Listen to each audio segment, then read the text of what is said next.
Oh, yeah, this is because let's have that, plus the screen of the agenda here. Well, I hope it's short. Welcome, everybody, to the May 6th, 2025 meeting of the Tompkins County Legislature. Please join me for the Pledge of Allegiance.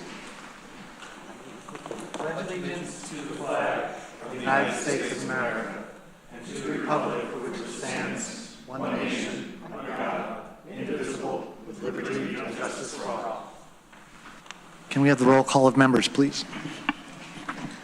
Mike Lane. Here. Greg Mezzi. Here. Veronica Pillar. Here. Lee Shirtliff. Here. Mike Ziegler. Here. Shauna Black. Here. Travis Brooks. Here. Randy Brown. Here. Amanda Champion. Here. Deborah Dawson. Here. Rich John. Here. Ann Corman. Here. Dan Klein. Here. 13 members present. We have a quorum. There are no proclamations tonight. There are no executive sessions tonight. For the reordering of business, I did a request to move up Resolution O. So if there's no objections, we'll move that up right after our presentation tonight. Any other requests to move the agenda around? Ann? Yes, for Resolution O that was submitted by Legislator Pillar and myself, some member of the audience, a former legislator, Martha Robertson, has to leave at 7, and she's on the case board and also speaking tonight. So I'm hoping we can get to that by 7 if possible. Oh, I see Irene Weiser is here also from the case board. Yeah, thank you. We'll move it up right after the special topical presentation tonight. Thank you very much. You're very welcome. Okay. Then let us move on to privilege of the floor. We have 2 people signed up. If anyone else is interested in speaking, please grab one of these blue forms from the back of the room and bring it up to us. And if you're speaking tonight, you're agreeing to some rules, which I will now read. I agree to a 3-minute time limit. I agree not to raise my voice. I agree not to use lewd, obscene, profane, slanderous, or libelous language, or speak or act in a manner that would tend to incite a breach of the peace. I agree not to speak about county personnel matters. Personnel matters include comments about the job performance of named county employees other than elected officials. After 3 minutes, I agree to leave the microphone and yield the floor. Transferring time to another person is not permitted. I agree to be courteous and not make comments, gestures, outbursts, or other disruptions while other members of the public or legislators are speaking. And I agree that if I cause a disruption and I'm asked to leave, I will leave the chambers. First person up, former chair of the Tompkins County Legislature, Martha Robertson.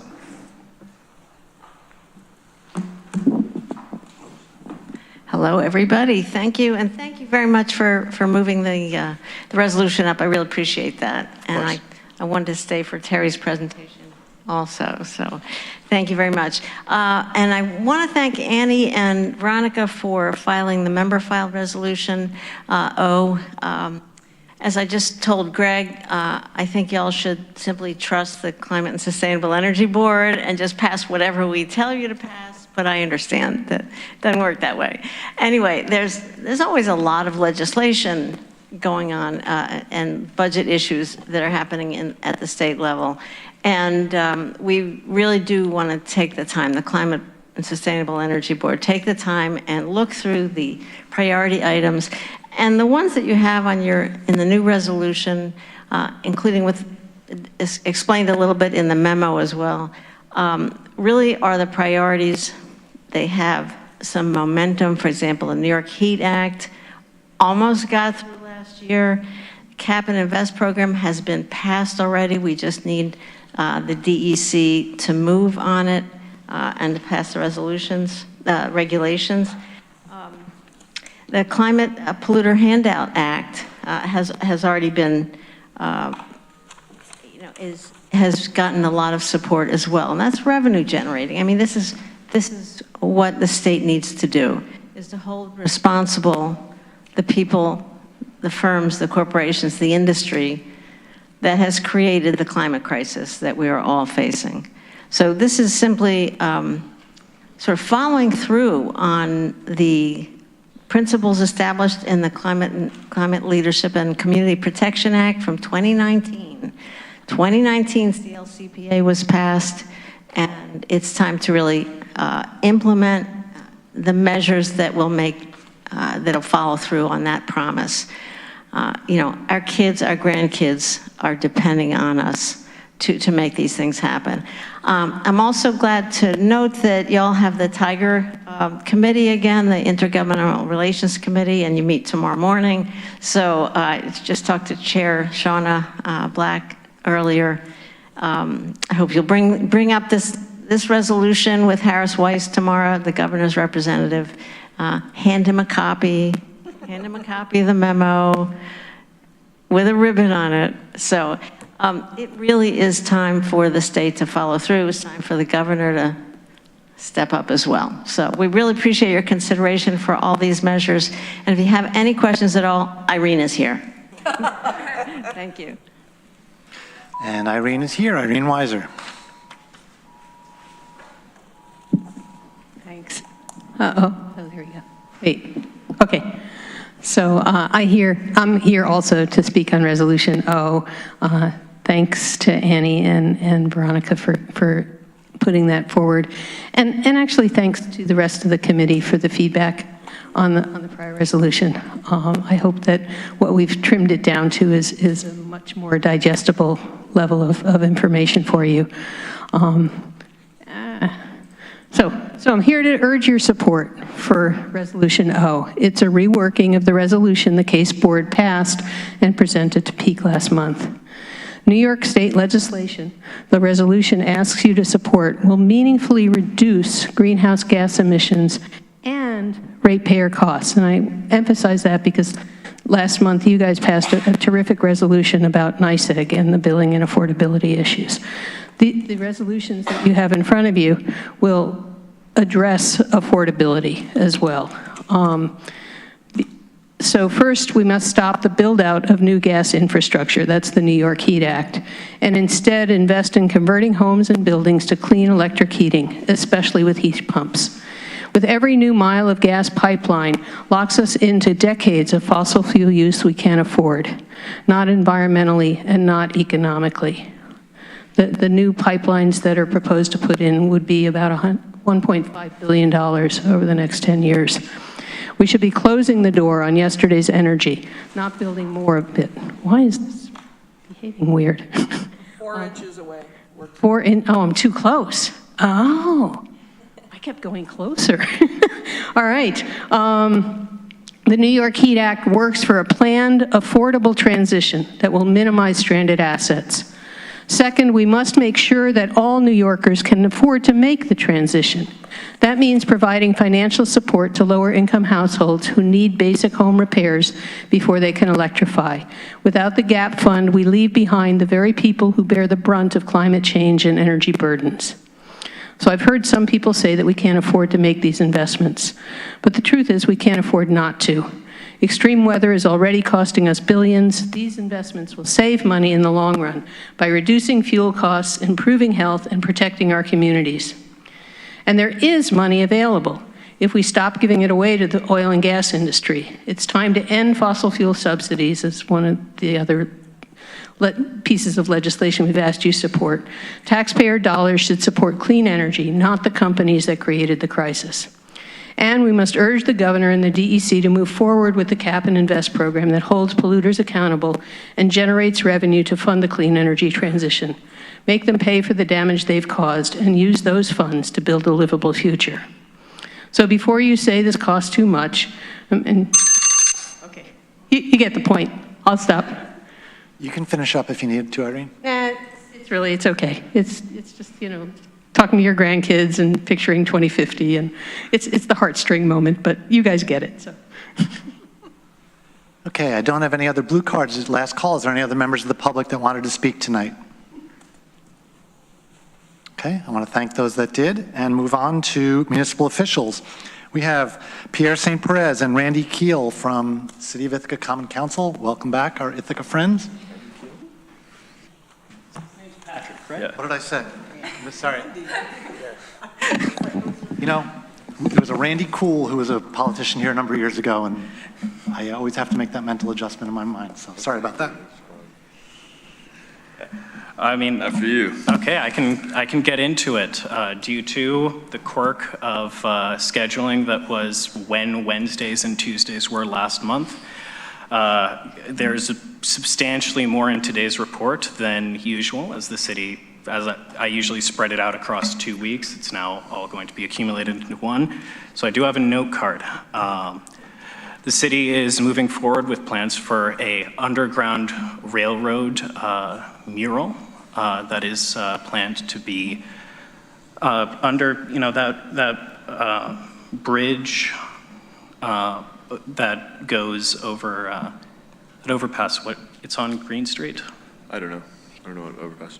It's right down the street from City Hall. Okay. Okay. I love the mural. I love the mural design, and council is planning to move forward with that. The IPD is receiving a substantial grant towards new technological equipment, which we plan to accept. We are proceeding with the sale of property on State Street to INHS.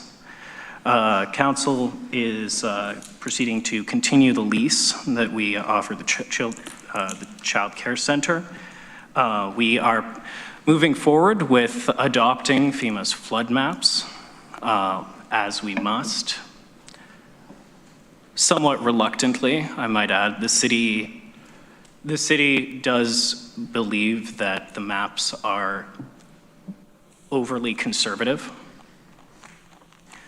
We are moving forward with an accessory dwelling unit ordinance that would allow for accessory dwelling units as a right on most residential properties within the city of Ithaca.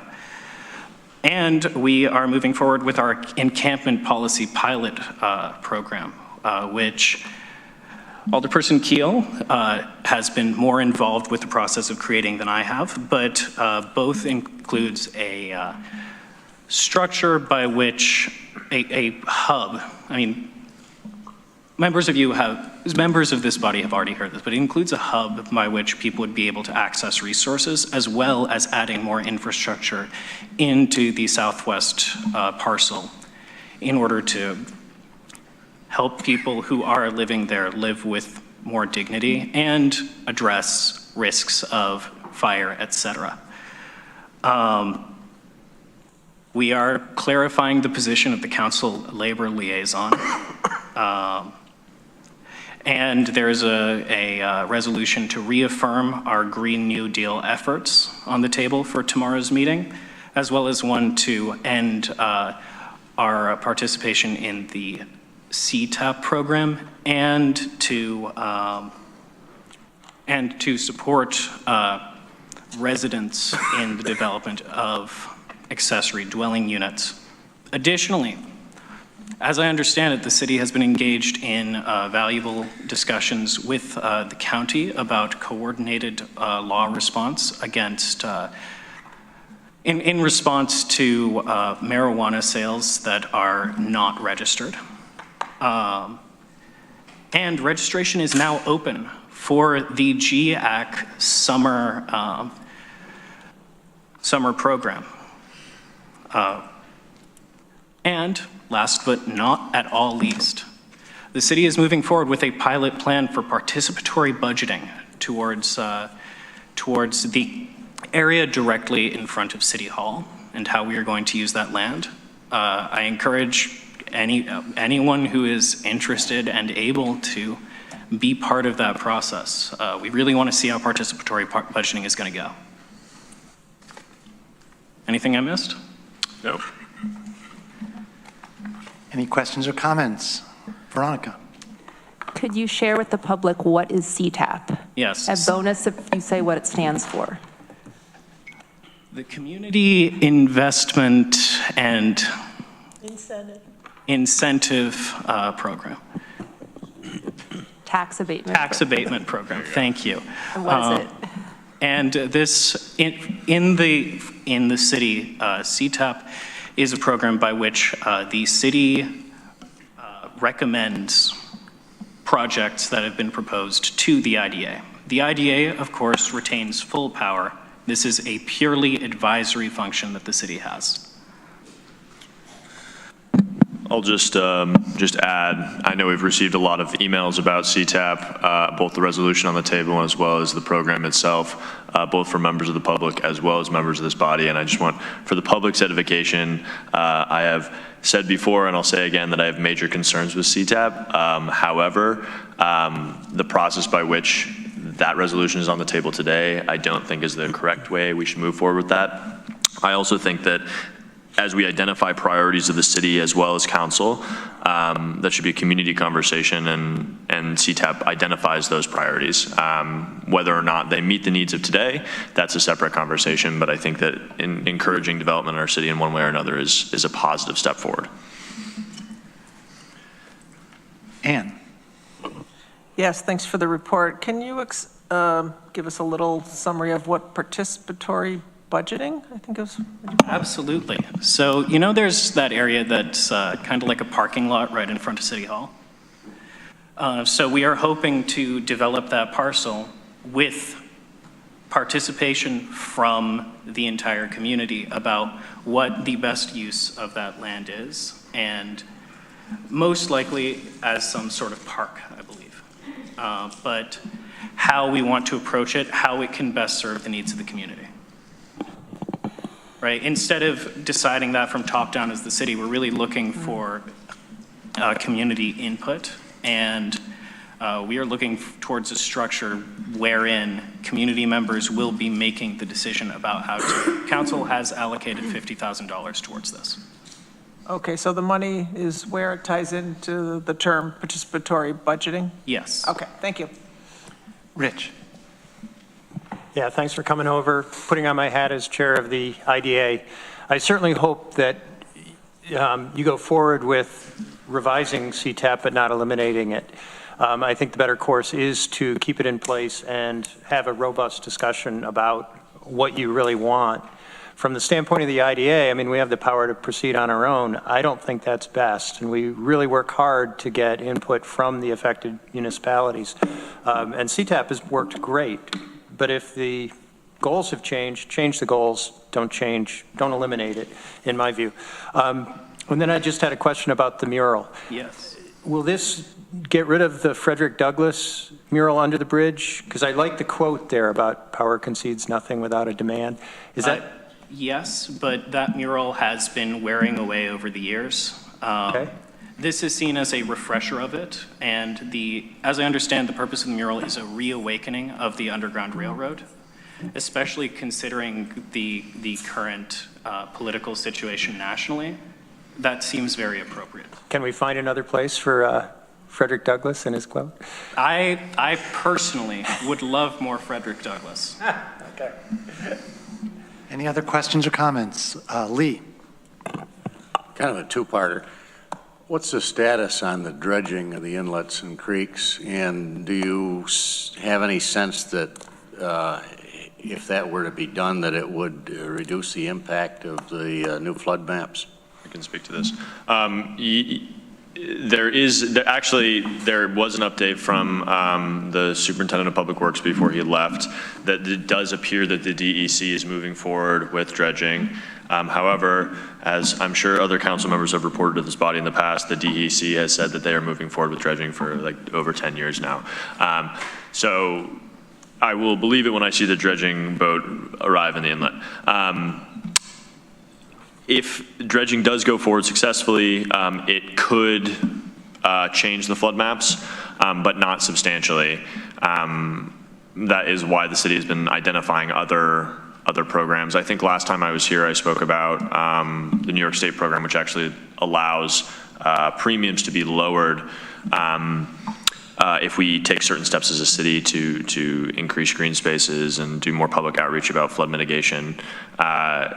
I'm a firm believer, and I think the city is looking into, I know the city is looking into expanding that program and looking at increasing or decreasing premiums for those who need to buy flood insurance in the city. Thanks. Yep. Greg. I'm all set, thank you. Deborah. Yeah, thank you. So I have a question and a comment. Pierre, you mentioned that the city is getting ready to sell property to INHS. Where exactly is that? The location is, forgive me, the location is on West State Street. I can send you the exact address if you'd like. Yeah, I'd be curious, thank you. And then just to follow up on Rich's comment, CTAP was a collaboration between the city and the IDA. And basically, the IDA took guidance from the city's needs and goals to determine a location-based enhancement to the pilots that we grant. I think that program's worked well. If the city determines that its needs and development goals have changed, I would hope that it would work with the IDA to revise the CTAP program. I don't think the city can unilaterally end it because it's not your program. But I do hope, rather than passing your resolution, that your resolution will be a Kickstarter for the city to review the scope of the CTAP program and work with the IDA to revise it. Not on behalf of the city, but personally, I certainly hope that the city will move forward from this and reevaluate what our goals are, and that we will work with the IDA in that process. Thank you, that would be good. Randy. Yes, thanks for coming. The city purchased land on 3rd Street where the Bolodrome was. What are your short and long-term plans with that? I mean, I'm excited about this. As I told you on April Fool's, bowling alley's still on the table. I like bowling. However, realistically, the money to do that was set aside for a new public safety facility, and we could really use a new public safety facility. The old Agway is only getting us so far. Additionally, if we seek to achieve our joint goals with reimagining public safety, I believe a new facility that can accommodate the more complex necessities of a more complex response could be very useful. This said, council is not bound to use the property for that purpose. That is, however, what the money to do so was allocated for. Thank you.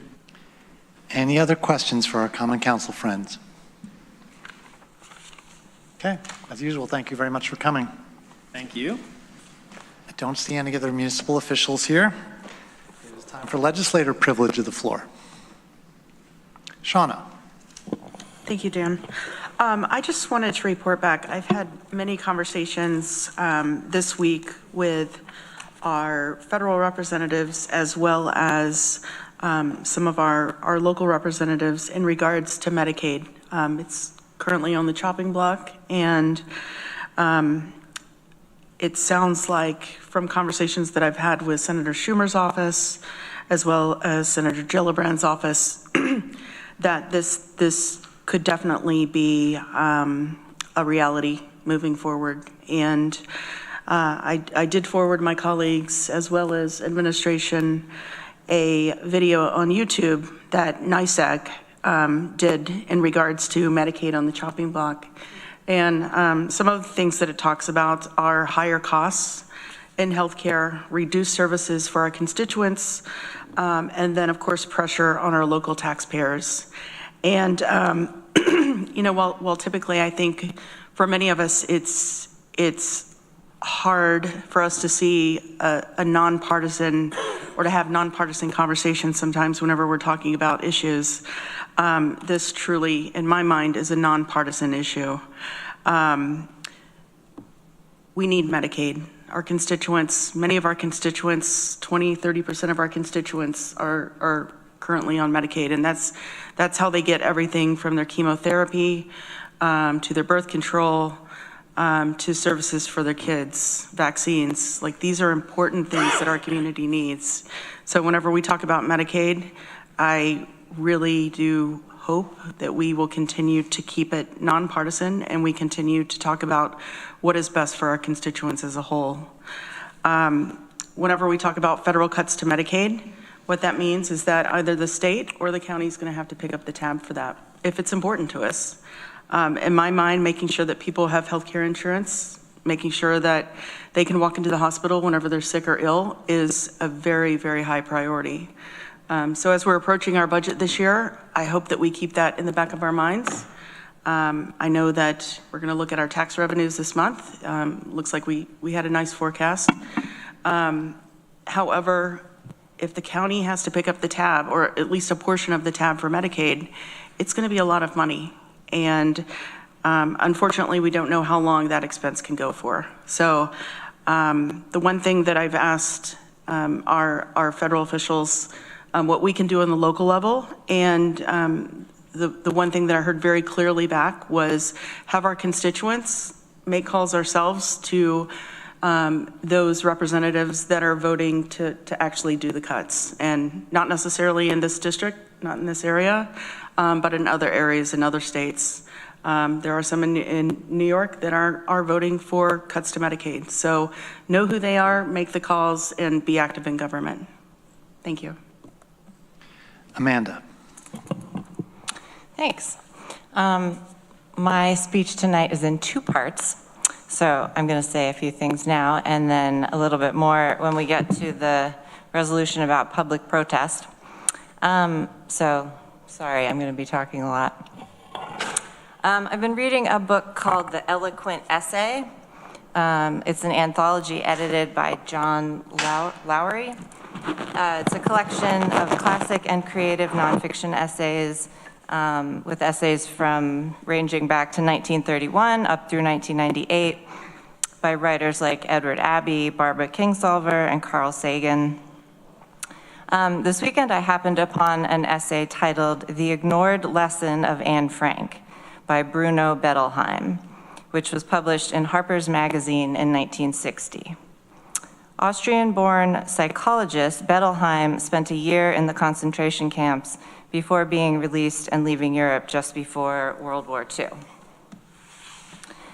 His essay starts, "When the world first learned about the Nazi concentration and death camps, most civilized people felt the horrors committed in them to be so uncanny as to be unbelievable. It came as a severe shock that supposedly civilized nations could stoop to such inhumane acts. The implication that modern man has such inadequate control over his cruel and destructive proclivities was felt as a threat to our views of ourselves and our humanity." Bettelheim goes on to argue that one way that people coped with these horrors was to disbelieve or repress the knowledge of them. This included not just people around the world, but people like Anne Frank's family who lived through it. He suggests that the Frank family's decision that while they were in hiding to try to maintain the same simple family life they had lived before, rather than acknowledge the painful reality and fight against the oppression, was a mistake. He's not criticizing the family, very much understanding that anyone in such a horrible situation must try to survive by whatever means they are capable of. Rather, he's commenting on the psychological response to terror and oppression, suggesting that to passively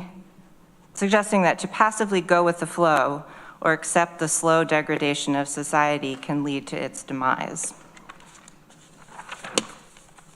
He writes, "Those Jews who submitted passively to Nazi persecution came to depend on primitive thought processes, wishful thinking, and disregard for the possibility of death. Many persuaded themselves that they, out of all the others, would be spared. They were protecting themselves by, quote, rolling with the punches of the enemy. But the longer one rolls with the punches dealt, not by the normal vagaries of life, but by one's eventual executioner, the more likely it becomes that one will no longer have the strength to resist when death becomes imminent."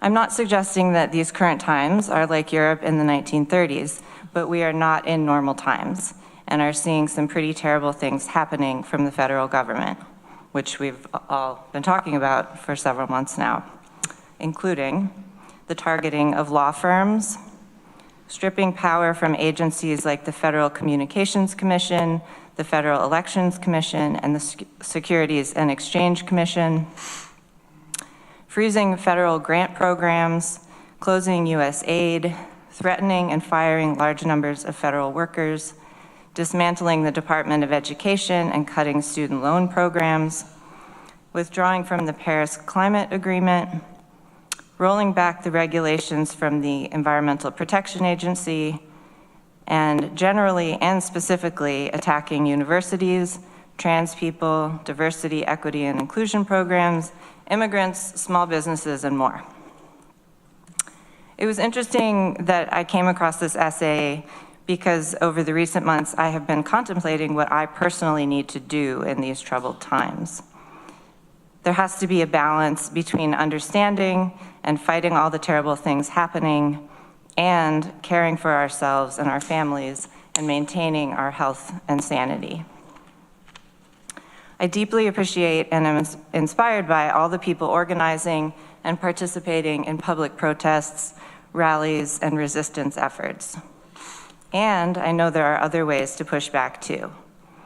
Writing op-eds or news articles, using your platform to speak out, running for local elected office, supporting women and minority-owned businesses, shopping local, creating art, reading and educating ourselves, volunteering at nonprofits, or fundraising for organizations that help vulnerable people. Bettelheim sums up his arguments in this way. I have met many Jews as well as Gentile anti-Nazis who survived in Nazi Germany and in the occupied countries. These people realized that when the world goes to pieces and inhumanity reigns supreme, man cannot go on living his private life as he is wont to do and would like to do. He cannot, as the loving head of a family, keep the family living together peacefully, undisturbed by the surrounding world.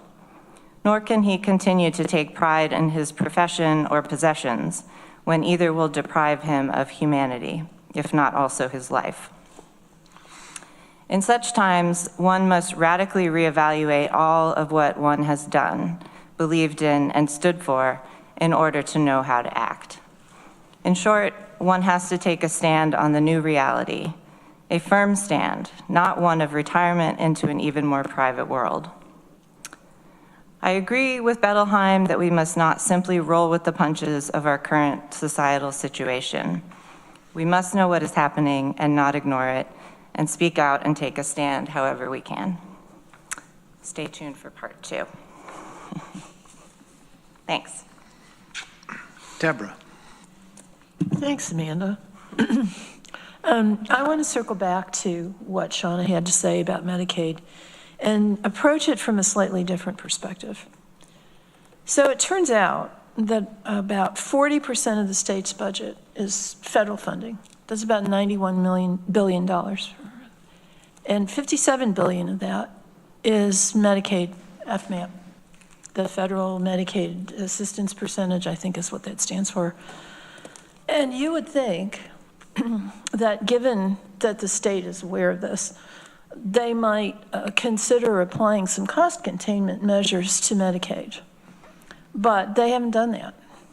The executive budget this year, which is the only one I've seen, actually increases Medicaid spending by approximately $8 billion or 7%. That's insane. I mean, yeah, we've got to figure out how to keep people covered, but the state owes it to its citizens, its taxpayers, its counties, to be a little more rational about what it can afford to spend. And as far as I've learned from NISAC and everyone else, the governor's budget at least doesn't take into account at all the possibility that federal funding will be cut. I don't know what we do with these facts, but you know, it's all well and good for us to try to figure out how we're going to make up the difference. But I think Albany owes it to us to be more responsible about how they define eligibility and what's covered. So that's all I've got to say about that. Thanks. Ann. Thank you. I also wanted to add on to what was said about Medicaid, and so what they're looking at now, in case people aren't paying attention is looking, the federal government, mostly pretty much the president and the Republicans are looking at a cost cut or a expenditure cut of $880 billion Medicaid over the next 10 years, which for us, our localities in this New York State, that would be about a 30% reduction. And so that would not only hurt people that are eligible for it or people that are currently receiving that, it would also be increased costs then for everybody to have to make up those costs. But really, there's no way to totally pass that on to us, local providers. So what's at risk again when these type of things happen is rural medical providers and including hospitals. And these folks are going to have worse healthcare outcomes when you can't afford to go to the doctors or the hospital. You're also going to be in more debt. So it's going to be increasing the circle of poverty for people. This is going to affect mental health and addiction services, not just medical. A lot of times we think about medical services, but imagine if what's going to happen to these folks in our society when we can't, when people aren't able to access those services. And we're going to have an increased burden on emergency departments because people aren't, which we're already having, people aren't able to afford to go to the doctors, or providers probably are going to just not, cut back on how much they can afford for their practice to take patients who have this. And was said about state spending. So anyway, I just wanted to add a little more onto that. Thank you. Mike Lane.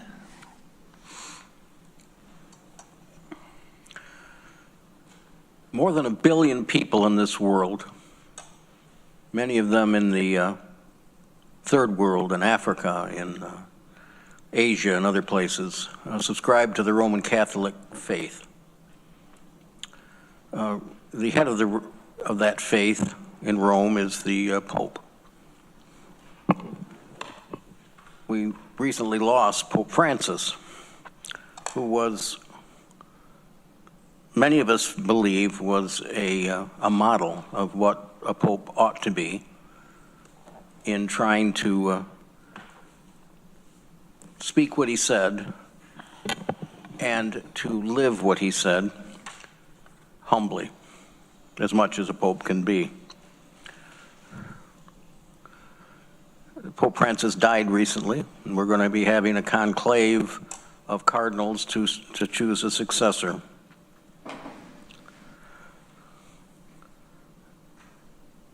And one of the most embarrassing things that I can think of was for the promulgation of an image. It was a made-up image, of course, showing Donald Trump sitting on St. Peter's throne with the papal crown as though he were the Pope. This comes on the fact that when Pope Francis passed away, a day after he met with the vice president, and the cardinal in his behalf cautioned the vice president about being kinder to immigrants. The president went over, he said he was going to go over there and be at the funeral. Well, of course, he wanted the cameras to see him. And when they asked that all the dignitaries please wear black, guess what? He wouldn't do that. And this came on when his vice president and he were complaining about Zelensky not wearing a tie when he came to the White House. The lack of respect for the people who happen to believe that that religion is the correct one, and there are lots of other religions and they believe that their religions are correct too. But to have our president do that was pretty pretty low. And then, of course, last week we had another of his cabinet meetings. And all his cabinet officers were there, and they all had their little red hats in front of them. And they all went around the table and kowtowed to the president, and as sycophants said how wonderful everything was going. That was not the kind of people that we ought to have. Think back to what Lincoln did when he put together his cabinet. He made what Arthur Goodwin called the team of rivals, people who didn't agree with him. And they hammered out a Civil War strategy among themselves, even though they all didn't agree on which way to go. He wasn't looking for a sycophant. And then when asked recently about the Supreme Court decisions, particularly with respect to the immigrants and the right to due process, and whether the president is bound by the Constitution to make sure that people are protected, he said he didn't know. He didn't know that. He had a lot of smart lawyers who had different opinions, and he was going to listen to them. Well, goodness, I'm a lawyer, and I know there's a lot of different opinions among lawyers, but, you know, when it comes to the Constitution and the plain language of the Constitution, you don't have to be a clockmaker to tell time. And he can be the person, he knows what the Constitution says. And every week we see this parade of embarrassment for our country. And we're gonna lose our leadership of the world. Well, we've lost that. We're gonna lose the leadership and all the work that so many presidents and Congresses have gone together to foster alliances. And the fact that when we talk, people listen, and that we are fair in our trade, and we don't take advantage of all the other countries. Of course, there's always exceptions to all of that. We all know that. But overall, that's the way America has been since World War II. So I just, I'm sorry to, I've done this 2 or 3 times, but I get so upset when I hear some of the things that are going on. And perhaps the second 100 days could be better, but I'm not optimistic. Mike Sigler. So I liked everything actually that was said about Medicaid. I just want to remind everyone, I mean, not people here, you guys all know, but just reminding everybody that, again, we are the only state that requires our counties to pay into Medicaid. And there used to be one other state, and the percentage was much lower than New York State. So New York State, our counties was 25%. It's gone down a little bit since then. But the only place for us to get that money is property taxes. So if people, and that's the number one tax I hear people complain about, is property tax.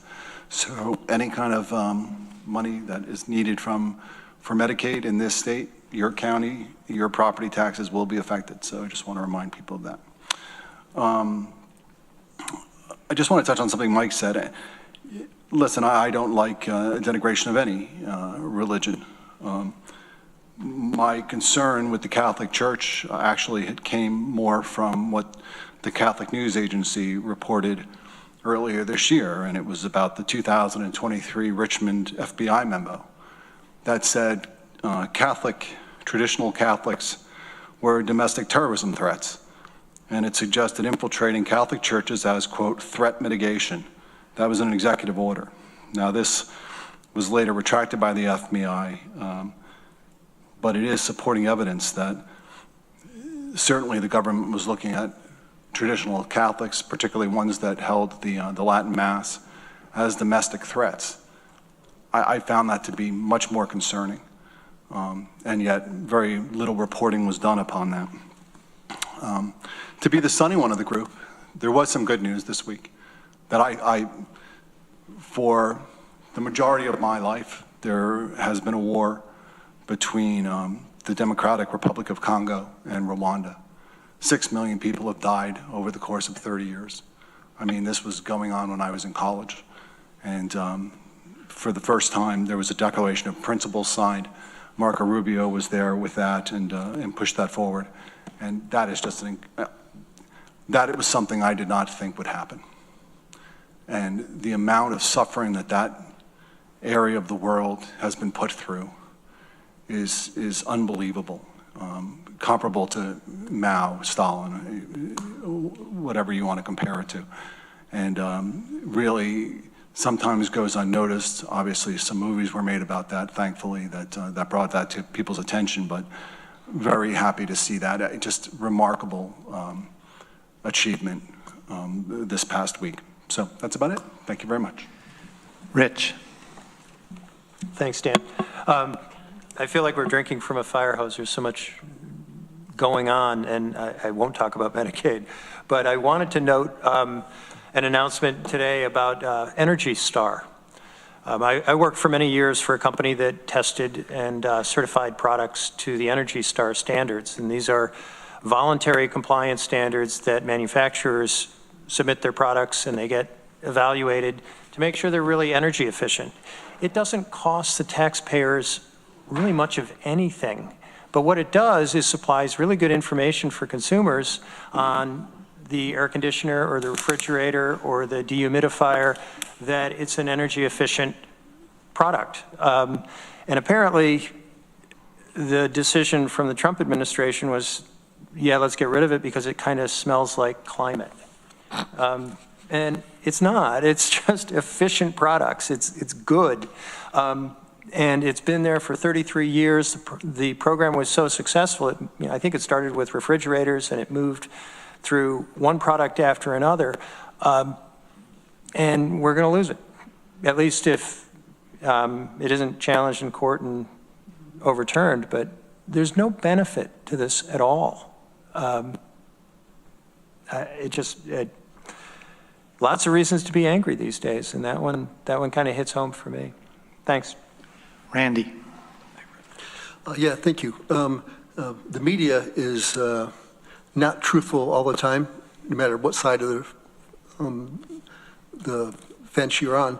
One of the interesting things in media, back when World War II was happening in Nazi Germany in the 30s, when they were already killing many Jews, the media here was praising Hitler. Go back and look at the papers from the 30s up to the 40s, and they were saying, "Oh, we shouldn't get in this war. He's doing a good job." So they knew, right? They knew what was going on. But what Roosevelt did, which is pretty clever, is that he sent used weaponry that was declassified through Canada to support people in World War II. It's pretty clever and smart, I think, until we were kind of forced to get into the war. But I attended an event for the Tompkins Future. It was a summit. It was the Foundation of Light, I think. Yeah, I think you were there as well. Yep.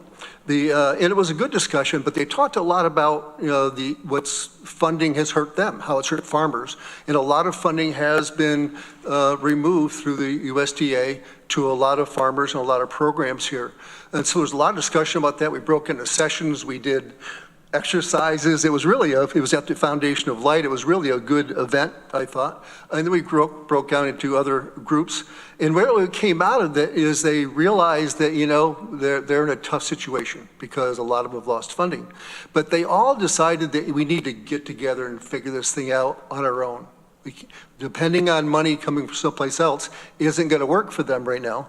And so they got to figure out other ways to provide products locally, foods, and they're talking about many things, and I thought there was some good feedback on that. I think that how we can generate more farmers, small farmers, to produce foods locally is a good cause, and I think some good things came of it. So. Ann. Yeah, thank you. I just want to mention real quick to a fundraising events I went to this weekend. One was the National Alliance on Mental Health, they're the local group. Mental illness? Okay, sorry, wrote that down. The National Alliance on Mental Illness. And that's, so folks, other legislators want to raise your hand whether you donated or participated in any way. So a whole bunch of us went to that, and thank you, Travis, for getting us organized for that. Last I looked, we raised almost $1,800 and did a short walk in the drizzly rain, but it was a great event. And if folks was brought up about what other things you can do, one of the things you can do is support local organizations. This is www.NAMI, mentalillness.org. And then I also attended a fundraiser for Open Doors English right next door here. And so that's a really good program. They help teach English to people who are refugees, people who are new to the country. So not, also a lot of times people will come in to work at Cornell or other places and their partner doesn't speak English as their first language, or sometimes people coming here to work need a refresher or to brush up on their skills. And so you can look at them, opendoorsenglish.org, if you want to donate to them too. So thank you. Veronica. Thanks. Thanks, Annie, for mentioning the NAMI thing. That was great. And thanks, Randy, for mentioning the food system forum thing. One thing, maybe building off what Randy said, one thing that struck me there was the way that both the starting speakers, but then a lot of just the people in breakout groups who like work in food distribution and farming and food systems. Unlike me, I'm not nearly so close to this. They were describing these funding cuts and the effects of them as a crisis and comparing it to the crisis of COVID-19 in terms of how it impacted their work. And obviously, COVID-19 had many other impacts, I'm pausing because like, you don't need me to say this, than on the work of those keeping our food systems going, but it impacted that too. And just the fact that those comparisons were coming up at all, and that folks there were talking about like using what they'd learned coming through COVID in their roles to try to come through this funding crisis. And it was like a lot of specific programs were being cut and slashed. I had someone in my group who was, engaged in the food system because of the job she had, which she doesn't have anymore because the whole program got cut, even though it was on an upward trajectory. And I think it kind of speaks, it like landed hard with me that, oh, it's a good reminder that the perhaps just man-made crisis that we are getting into in this country is further along than, I personally feel it yet. I think it speaks to a lot of the stuff Amanda was saying in your speech. Thank you, by the way. So I wanted to share that. And my other takeaway from the Food Systems Forum is consistently at these events is how powerful it is to have just all people involved in all different ways in one sort of systemic aspect of our community come together over and over with like structure, but also a lot of free-flowing time in the meetings to connect, to build relationships, and see what comes out of that. There are some of my favorite meetings to go to, and things like really good stuff is coming out of that. Like the new shared kitchen space sprung out of that work. And so I hope that we can continue to support it. And And finally, Mike Sigler, I looked up the memo you were talking about. This is, and I don't think I understand your comment. This was a 2023 thing, warning of possible threats posed by radical traditionalist Catholics. Mm-hmm. It was found to violate professional standards, but showed no evidence of malicious intent. Okay. The memo was quickly withdrawn after being leaked. Inspector General found no evidence that anyone ordered or directed anyone to investigate Catholics because of their religion. What was your point about this? Well, this was something reported by the Catholic News Agency, so clearly they thought an issue of it, and they did a pretty long story on it. This is not really a debate time. The fact that there was a memo out there targeting Catholics, I would think would be some import to you. And the fact that during COVID, certain religions were prevented from actually meeting while we were still allowed to go to Walmart, one would also think that would be some type of concern. So it's not like religions over the past 10 years, Catholic hospitals, for example, being forced to perform procedures that maybe they were not comfortable with within their religious scope. What about? Is there any other legislative privilege of the floor? Okay, thank you, everybody. I'm going to have I do have a chair's report. Sometimes I mention newspaper articles about county-related activities. And I've discovered that Monica Salvage, the county's communications director, has compiled all the media stories about the county's activities and put them in a database. There are 130 media mentions so far this year. That is a good reflection, in my opinion, on the county because it shows that we are doing newsworthy work. And also, congratulations are due to Monica for compiling this information. And here is a newspaper article that I would like to highlight tonight. This is the Tompkins Weekly front page article about the county's Department of Emergency Response. The article talks about the complex, essential work that the department does. It also goes into the emotional toll that the work takes on 911 dispatchers and how the department tries to provide mental health support for its staff.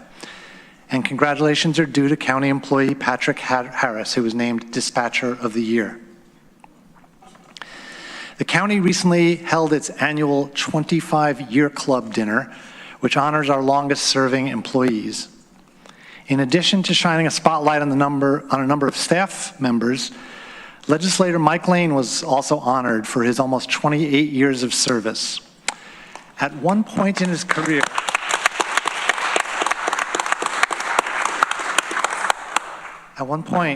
Mike went 22 years without missing a single legislature meeting. Other legislators in attendance at the event were Amanda Champion, Greg Mezzi, Lee Shurtleff, Mike Sigler, and me. And did I miss any legislators? Okay, great. And then finally, the third annual election sticker design contest is taking place right now. There are two categories: the Future Voter contest for grades K through 5 and the I Voted sticker contest for grades 6 through 12. Youth who want to submit designs can do so by May 26th. Details are on the Tompkins County Board of Elections website. And that is my report tonight. We are going to next move into our special topical presentation topical presentation. Tompkins County State of Sustainability and Energy 2025. Terry Carroll, our CSO, Chief Sustainability Officer. Terry, it's all yours. All right, thank you, Dan. Let's see. And joining me tonight is Haley Delisle, who's our Sustainability Coordinator as well. So you should, in a minute, be able to see. Yes, here we go. All right, so we started off doing this a few years ago. It was at that point just an update on how our hydroelectric facility was producing, but then last year we decided to blow it up a little bit more, talk a little bit about how we're just doing in general with our sustainability efforts, our energy efforts.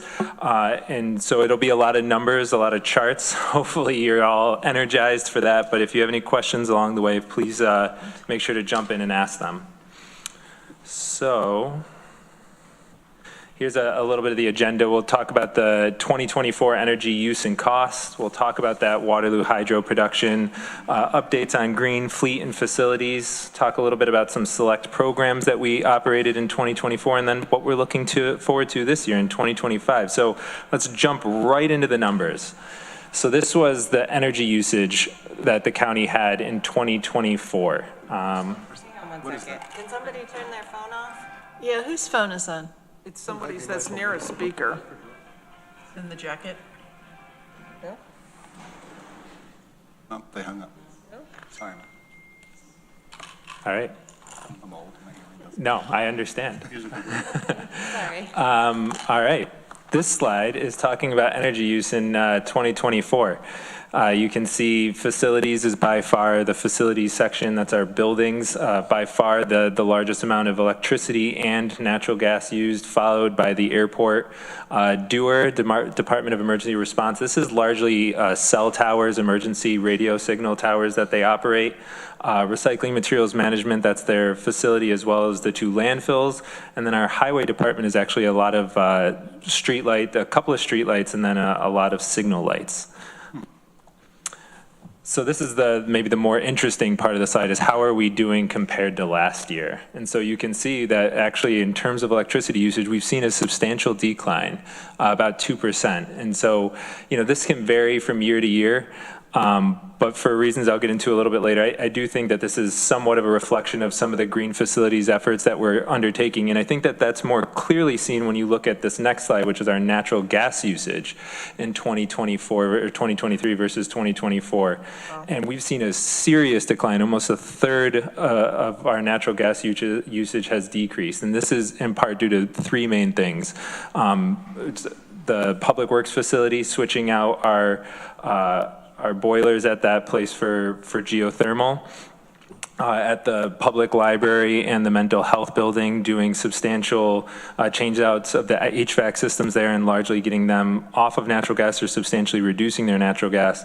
But then also digging into the numbers, we saw almost every single building see a decrease in natural gas usage. And that has a lot to do with the control systems that we put into place through the Green Facilities Program with Johnson Controls, and doing a better job of setting schedules and making sure that we're not heating buildings when they're unoccupied. And so this to me is a serious reflection of the work that we've been doing in the Green Facilities Program and the capital program and the impacts that it's starting to have. Unfortunately, the decrease in energy usage isn't reflected in how much we're spending on energy. And you can see from 2023 to 2024, we spent almost $170,000 more dollars than we did in the previous, this year, 2024 more than in 2023, and a substantial increase from 2022. And so we've got a way to kind of break it down in a couple of different ways. I know people are different learners, so visually, I like this one probably the best, where you can see our electricity costs rising precipitously, natural gas staying relatively constant, and what's really driving the increases. And so this is something that's been a topic of conversation, I know, from many of your constituents on different community boards. A lot of folks want to point to the weather. Well, if we're looking at 2024 as a calendar year, it's not the weather. Unfortunately, we can't point to that. It was a slightly warmer summer. It was an average winter. The chart that I'm showing here is what are called heating degree days. So how many days out of the year you're trying to heat from a certain level to a different level. And so you can see in 2024, it was 5,305 heating degree days. It was actually less than 2023, substantially less than basically 2019 to 2022. So it was a pretty mild winter, as you'll recall. What people are seeing now is basically from January of of this year into February and March, it's been a cold winter. But when we're looking at 2024 bills, it's not really the weather that was driving the increases.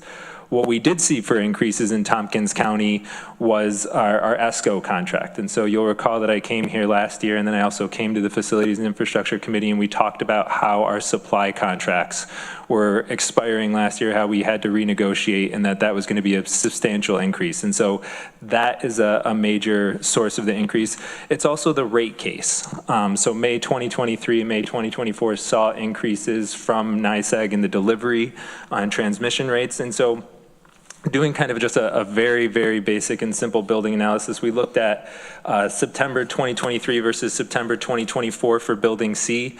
We chose this building because it had relatively the same amount of usage in this time period, but also because it wasn't a building that saw a lot of impacts from the Green Facilities Capital Project.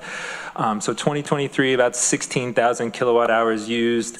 Electricity cost came out to about $1,300 with a supply rate of about 5 cents, delivery rate of about 11 cents, and a demand charge of about $10.85. That same time period in 2024, we saw about $2,000 spent for less electricity used.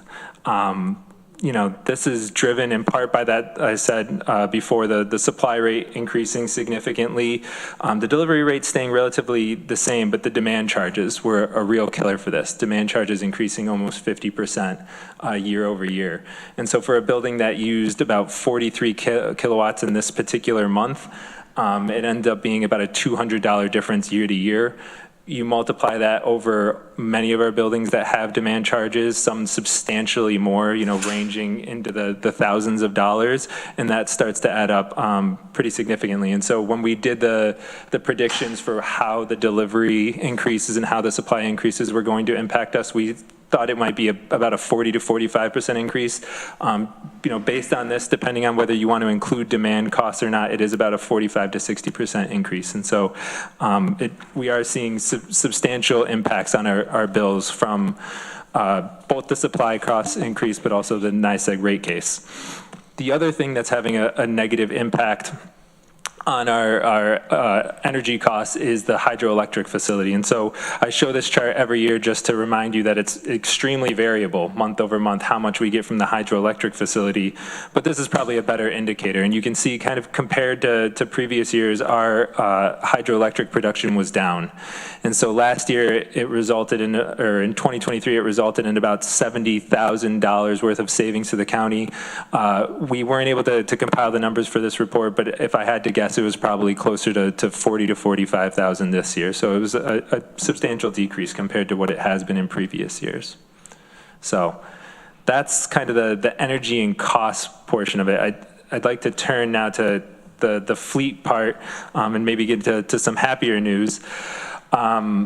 What we've been doing over the last few years is trying to green our fleet. In 2024, these efforts continued, somewhat slowed down by the fact that we are starting to replace some of our older electric vehicles. And so it looks like it's not a substantial increase in battery electric vehicles or plug-in hybrid vehicles. And that's because some of the vehicles that we're starting to replace are our older plug-in hybrid vehicles and battery electric vehicles. The vehicles that we're trying to electrify that are going to be the most difficult are from the sheriff's office and some of our higher duty pickup trucks at the facilities and highway departments. And so it's until some of the options are more available in those classes, I think we're going to see a little bit of a plateau on this end. But with that said, we're still at about 30% of the fleet being electrified through various different types of vehicles. We're continuing the lease program with Enterprise. At this point, we have 23 total vehicles that are leased, 14 of which are electrified. And the big news from this past year was the EV ARCs, so those solar EV charger battery units that were deployed at Bostwick Road, Dewar, and the Sheriff's Office, thanks to funding that was given to us by the federal government through efforts by Senator Schumer's office. So we were excited to see those deployed and see them being used almost every day. On the facility side, phase 1 is largely complete. That mental health VRF system, variable refrigerant flow system, was the last step, along with the public works geothermal and the control systems. We're still waiting on about $1.8 million, a little under $1.8 million in federal IRS returns. This is something that we've brought up before. We were able to connect with the IRS recently. We know that our claim has been processed. We know that we are due a check. It is unclear at this time why we haven't received that check and why it hasn't been sent out. So we've escalated that, and we're hoping to hear back sometime in the next 30 days on if and when we can expect that. And the reason that's important is because part of those funds are to help support the next phase of projects, including phase 2, solar at the health department, boilers at the human services building. Both are projects that are ongoing, have been started, and will be completed this year. In terms of renewables, unfortunately, I've given this news previously, but the Caswell solar development, the picture that I'm showing on the screen, is largely defunct at this point. The state did talk to me a few weeks ago about a possible revival, but it doesn't look likely, barring some major miracle or some intervention. With that said, we are still working at the airport with the Build Ready team at NYSERDA, so we are hopeful that we'll see that project continue to catalyze and move forward over the next couple of years. At our Waterloo Hydro facility, Gravity, who was the company that the county made a deal with many, many years ago, they were acquired by Relevate Power, so that's who we now operate with. And the other thing to mention on the renewable side is that a series of rooftop solar leases that the county engaged in, our contract ends in 2026. And so Arel and I are talking about kind of how we want to handle that next phase in either the replacement or the removal of those systems. So some select programs that we engaged in last year. Some of these are things that you'll be familiar with, but we just wanted to send out a reminder. So in 2023, we were awarded a $30,000 grant due to efforts that were made through the Clean Energy Communities program. In 2024, we partnered with the Healthy Neighborhoods program out of Whole Health and have begun to disseminate cooktops and cookware to residents with gas stoves. So far, 67 induction cooktops and compatible cookware units have been distributed. It's a hugely popular program. The first time we put something in the news about it, I think they got 200 inquiries, and we had 250 units to give out, and I think they've continued to get inquiries, and at this point I don't know that they're still looking for anyone to sign up for that program, but we're incredibly excited about it. We're going to start putting out surveys soon to see how people like them and how the program could be improved. Just today we took in the remaining, I think, 150 units that we hadn't yet received. We asked Corsa for help to bring them in. We had about 60 boxes to unload. He walked the other way. Thanks, Corsa. But we did manage to unload them all. And we're excited to see those continue to be given out throughout throughout the county. So yeah, that's one of the real bright lights that we did in 2024 and are continuing on in 2025. Also in 2020. Can I just ask a quick question there, if I could? I didn't know induction, talking about the induction, magnetic induction tops, I know there's less chance that you're going to get burned, but apparently you can burn your county administrator with those. So yes. Just saying.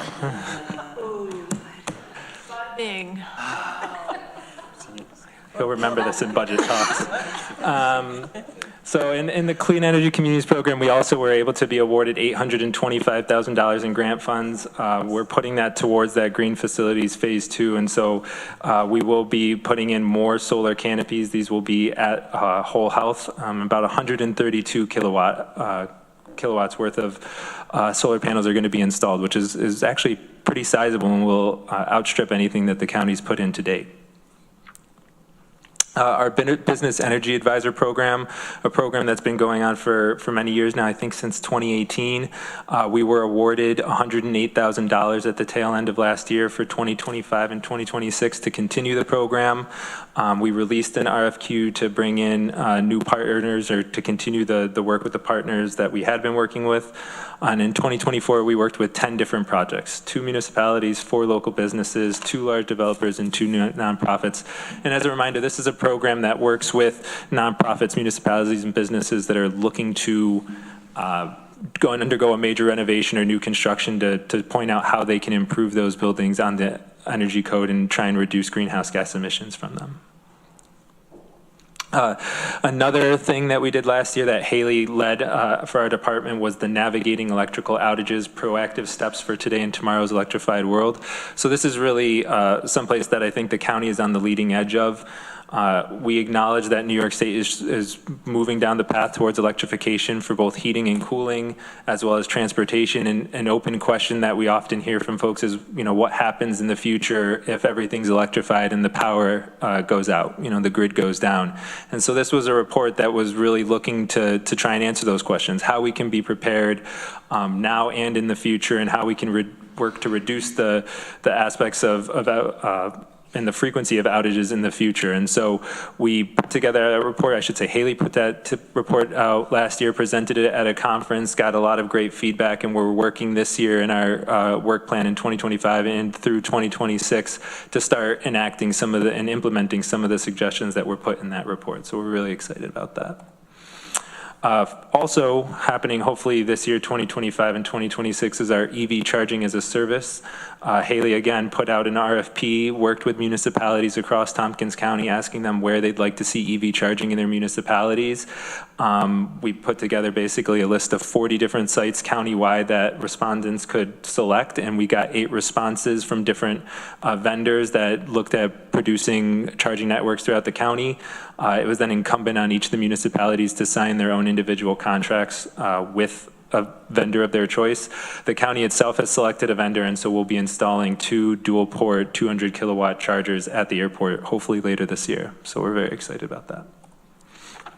And of course, NYSEG and RG&E rate cases, so we have previously put together efforts to participate in the rate case. We became parties to the previous rate case, reviewed the submissions, advocated for what we were going to do, and that's an intention that we continue to have for 2025 as we look towards the next rate case. And so we had a meeting with Maury earlier this year to talk about how we can integrate the legislature, or perhaps a committee, into that process so that you can all be informed about what's happening in the rate case and pass on what you would like us to advocate for on behalf of Tompkins County residents and constituents. And so that's something that I don't know, I want to say that we're looking forward to in 2025, but it's something that we will be engaged in. Some of the other things that we'll be looking at this year is every 5 years we update our greenhouse gas inventories, so we'll be doing that for the community and government operations. Last year we did an employee commute survey, so we're hoping to unveil those results and possible next steps within the next few months. First probably to HR and administration, and then taking it to a committee. Our district thermal feasibility study is underway right now. We're hoping to present the results of that in the next few months. Also underway is planning for a statewide conference of municipal sustainability staff. And so on a monthly basis, we meet with sustainability staff at other municipalities across New York State. And we are planning a get-together in Tompkins County later this year. And everyone's very excited about that. And then finally, capital planning, center of government design will be heavily involved in both of those aspects as well. So that's where we're at in terms of energy and sustainability in the county right now. Normally we give this presentation right around Earth Day, so we're a couple weeks late. I apologize for that, but yeah, happy to take any questions. Every day is Earth Day, and are there any questions or comments for Terry? Amanda.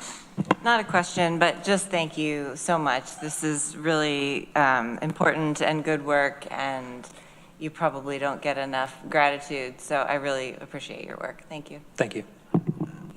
Mike Sigler. Hi, Terry. Mine's a question going way back to the beginning. Yeah. First off, the fact that the costs are going up has nothing to do with you. So, but I'm glad, 30% reduction in natural gas is pretty huge. So that equates to a 3% decrease in overall energy use, right? So because we're not using natural gas, we're going to be using electric, presumably.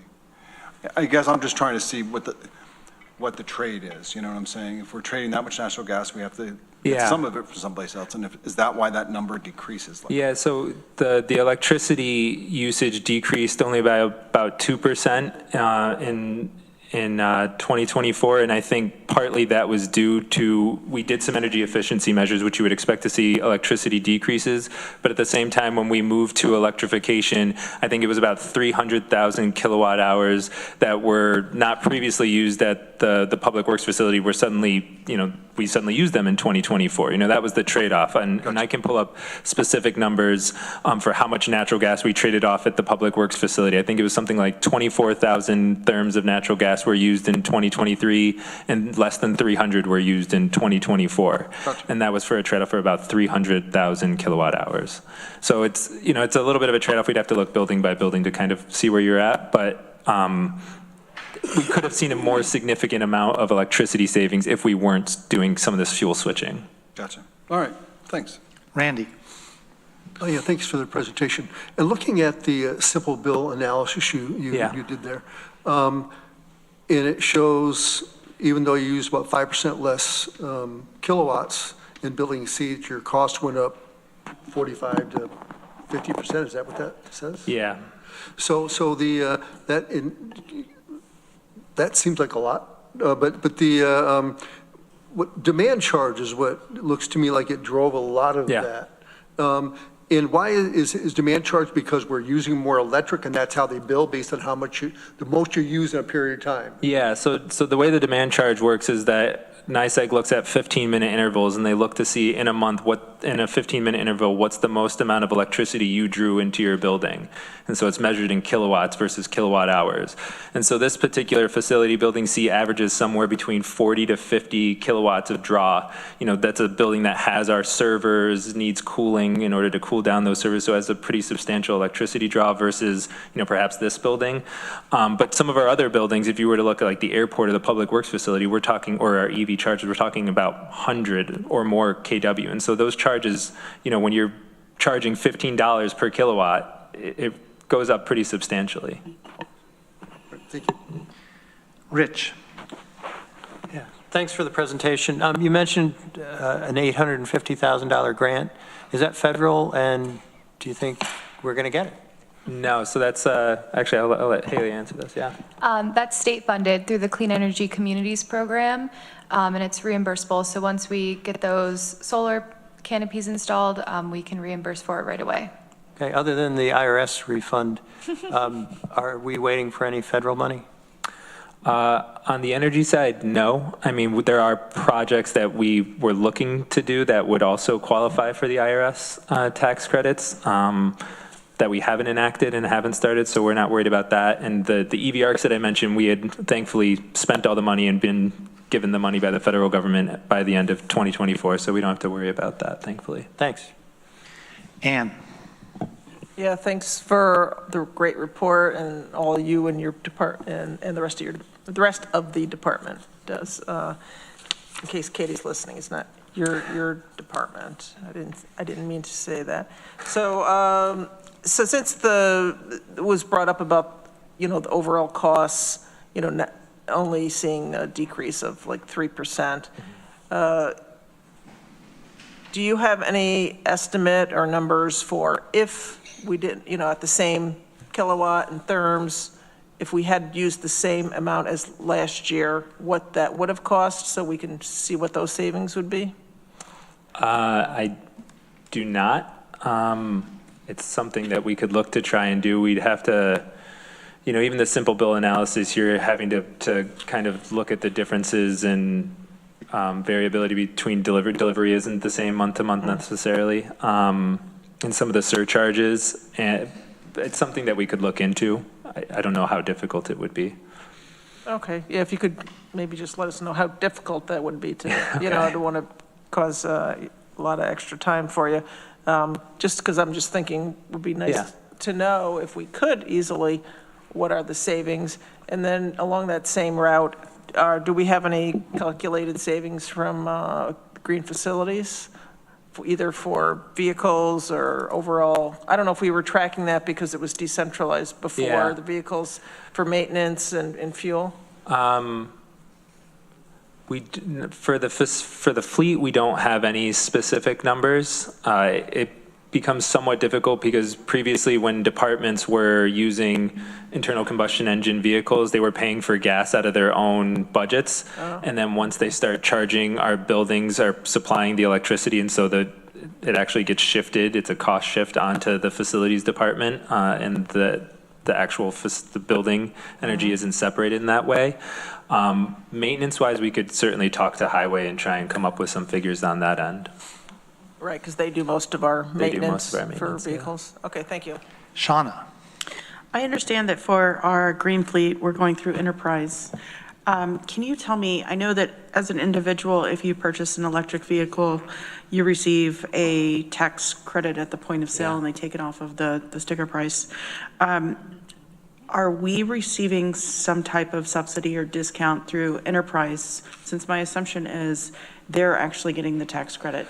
So we're able to still go after the tax credit for leasing. And so part of the $1.8 million that I was mentioning in federal tax credits, it's not just the green facilities. Part of it is also some of the electric vehicles and actually electric charging stations that we put in as well as wrapped in it. It's a much smaller amount. I think green facilities is like 1.73, and the actual vehicles themselves was probably like $30,000.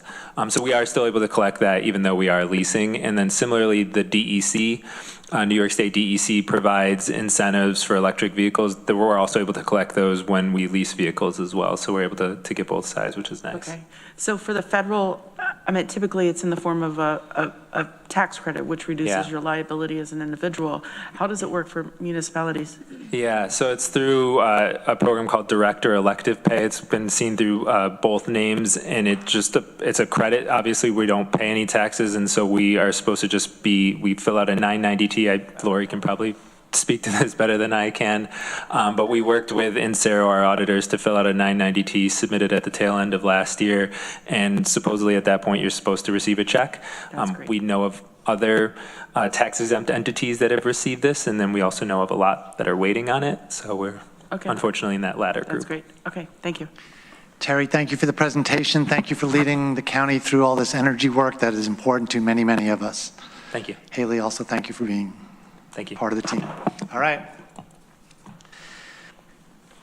Before we go to Resolution O, I want to do one quick item, which is agenda item number 10, resolutions added to or withdrawn from the agenda. So let's see, I think we have Veronica? Yeah, O's already on there. we have to withdraw the peak one. Oh, that's true. I think you have to do it, And sorry. you're going to do, yeah. Thank you very much for reminding me. So I'd like to withdraw resolution L. L. Thank you. And just to explain, as committee chair of PEAK, committee chairs have that power to just withdraw from the agenda. So that's what's happening tonight. Yeah, and we'll explain it a little bit more later, but just basically, it was a resolution that just barely passed in committee, and we took the issues that were brought up from the members, and we revised it with a large help of the case board. Thank you. Amanda. I would like to add two things. One is the approval of amended bylaws, Tompkins County Public Library Board of Trustees, as well as the Tompkins County Public Library Board of Trustees appointments. And I would move to add those. Thanks. So that's resolution P and the list of appointees, and that is located in your red folder. So it was moved. Is there a second? Rich seconds. Any discussion about adding these to the agenda? Requires 10 votes. Let's have a roll call vote. Oh, we're all here. We're all here. We are all here. Then let's have a vote. All in favor of adding these to the agenda? Any opposed? That is unanimous. Thank you, everybody. Now we will go to resolution O. Veronica. So I'd like to move resolution O resolution to support New York State legislative and policy proposals to address climate change and greenhouse gas emissions, ID 13263. And seconds.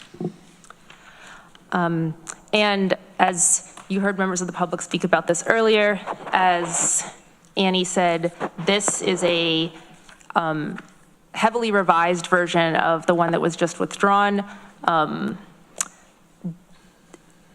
This is a resolution supporting 4 bills and a few oppositions to expanding pipelines and a few specific ones in particular, all of which taken together, these are kind of a core of the sustainability initiatives at the state level that need to be pushed in this legislative session.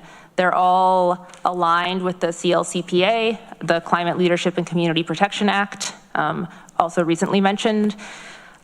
They're, I think, necessary to stick with the goals of the CLCPA, and they come out together to a positive, an impact in the budget that's better. Less spending, more savings on top of additional savings for many just households and ratepayers and people, our constituents. So I will leave it there, and I hope we can, as a county, since this is also very aligned with our sustainability goals, support this resolution to make our strong statement such as we can to our state.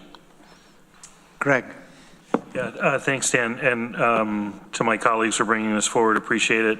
I originally was in opposition to maybe not the full content, but just the way in which the committee received the information, and there was a lot sort of packaged in. Similar to a New York State budget, one of the issues I have with that, right, where there's just a lot of these things that get woven in unnecessarily into a budget process. I think that the responsiveness from the case board with the memorandum that was included, which really helps outline some of this, additional time to be able to look into what some of these bills and pieces of legislation are actually asking for. Because sometimes the title can be not always what the content reflects. So I appreciate folks going back.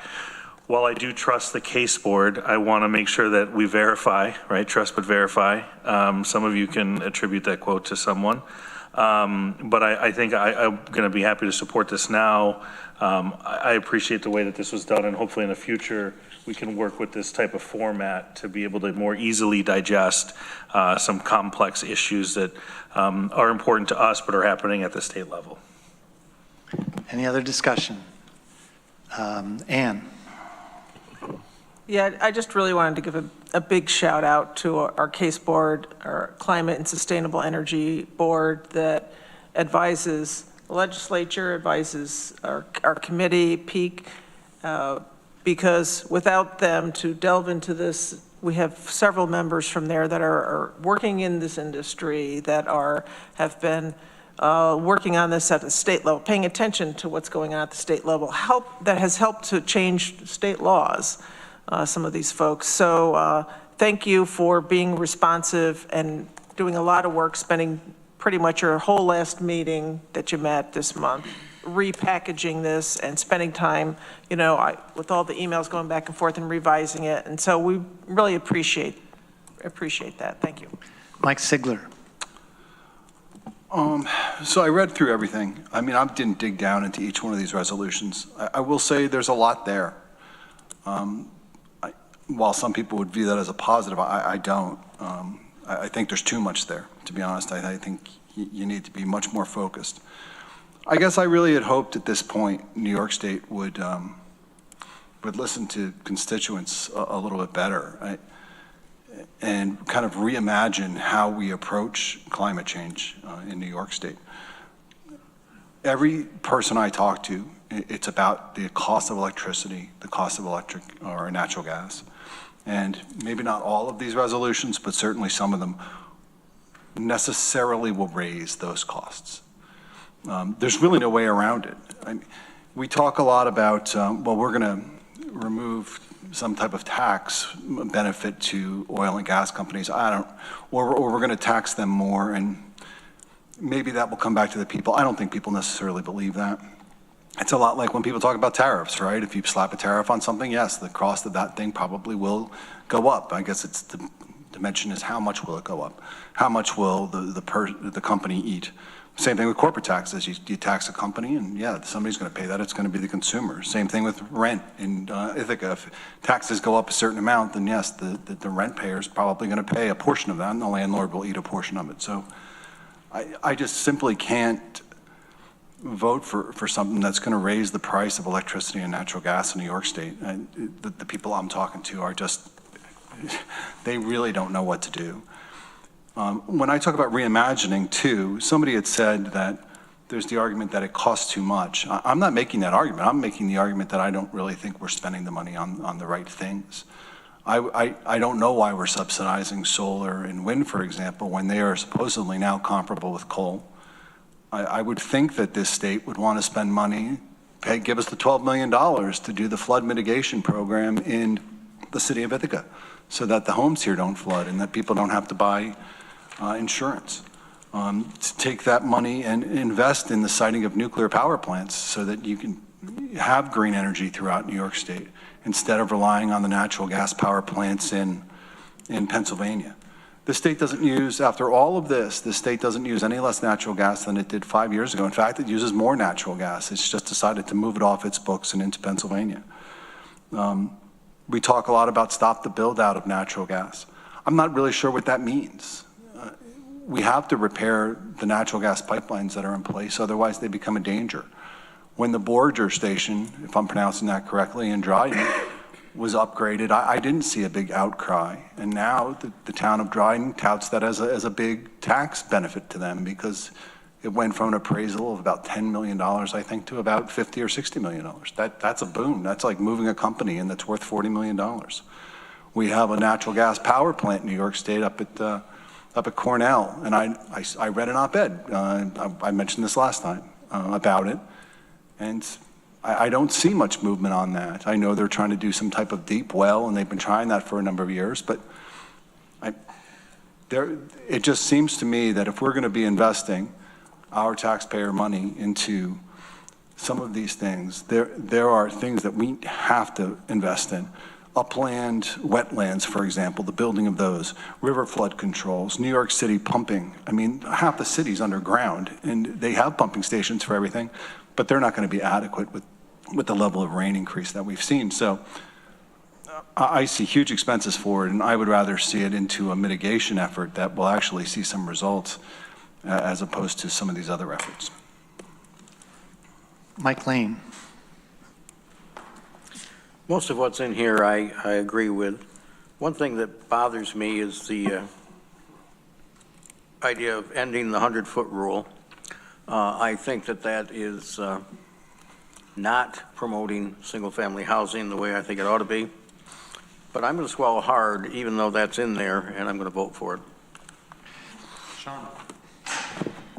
I also want to thank the Case Board. I know that being on our boards, people put time and energy and bring their expertise to the table, and I do appreciate the experts that have helped us on this resolution. Whenever we talk about coal and nuclear, I feel like we're going back decades. And I absolutely, there's a number of reasons why I would never want that for my children. And so I feel that since the federal government is making so many cuts, they're not valuing our earth, they're not valuing the future of our young people. I hope that New York State continues to take this forward because we definitely need to live in an area that values the land, that values the people, that values healthy people, and recognizes as well that sometimes that comes at a fiscal cost. So I definitely will support this. Rich.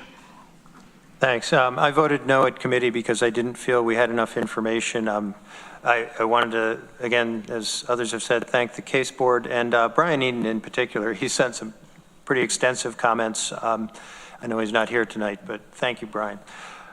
Mike, I'm not sure I understand some of what you said, but I feel like we need to try. And that trying means moving away from fossil fuels. And the idea that we're going to make any appreciable difference in climate change if we're not moving that direction, it just doesn't make sense to me. I will support the resolution. Veronica. Regarding the cost to ratepayers, people paying their electricity bills, some of the things, a couple of these bills get at that from various angles in a positive way, like reducing costs. So the 100-foot rule, for instance, I'm actually glad that that would hopefully be going away. What that is if there's, I'm sure there's details I'm missing, but if there's new construction built within 100 feet of an existing gas line, then the company is required to extend that gas line to the new building. And it's free, the first 100 feet is free to the consumer. Right. Right, so like if it's only 100 feet. So the first 100 feet is, I believe, is paid for by the utility. So it could be more than 100 feet, but the first 100 feet you don't have to pay for currently for gas. Which maybe sounds nice for like whoever's. Oh, do we want to have Irene explain? Because actually, just really quick. Veronica's got the floor right now. Okay. Please keep going. Okay, I guess for time, please, so correct me if I'm super wrong, but what this boils down to is mandating gas hookups that may or may not otherwise be needed, that ultimately get paid for by ratepayers, whoever else is paying the company. For low and moderate income customers, we're looking at the New York Heat Act, would limit customers' utility bills to 6% of their household income, which is explicitly targeting a lack of a burden. And then the Stop Climate Polluter Handout Act, which ends, or cuts out, well, at least many, not all, $330 million in tax handouts per year to the fossil fuel industry. That's better for our residents. We know from just across industries that for-profit companies respond to tax incentives. They're not necessarily going to keep doing what they're doing if the tax incentives shift around. And furthermore, if we're giving tax incentives to companies, ultimately what we're doing is giving taxpayer money to shareholder profits. And if we can do less of that, I think that is good all around for the pockets and for the planet. Irene Weiser, did you want to briefly clarify the 100-foot rule? Did they get it right? Yeah. Okay, thank you. Greg.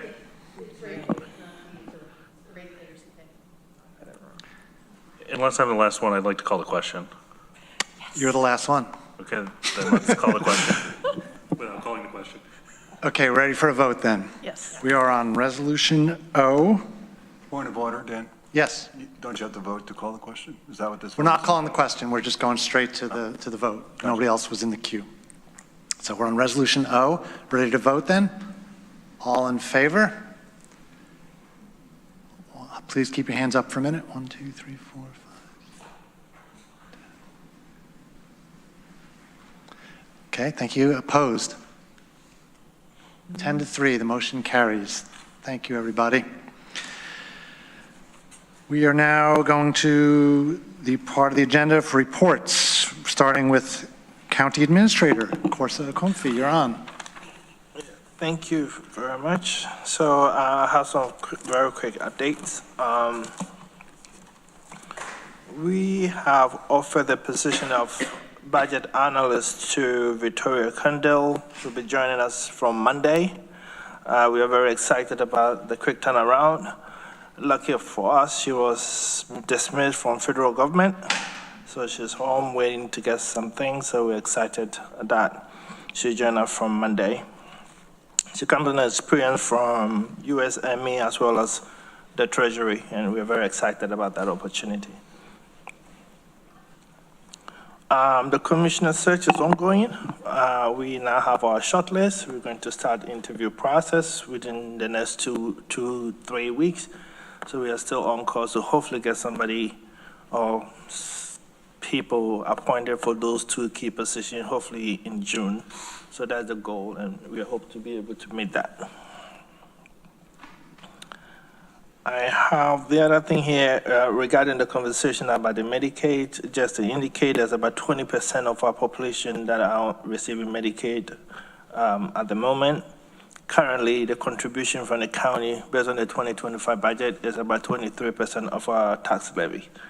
The 2025 budget, that's about 23% of the tax levy is the county's contribution to Medicaid. 23% of what, I'm sorry? Of the tax levy, property tax levy. Wow. Yes. Okay, so Center of Government, we did a space analysis. There was a good presentation to the Downtown Facilities Special Committee today. Departments, we're evaluating our locations, relocations, rental, other pieces of the puzzle. And we hope to be able to get everything squared up in the coming weeks and months.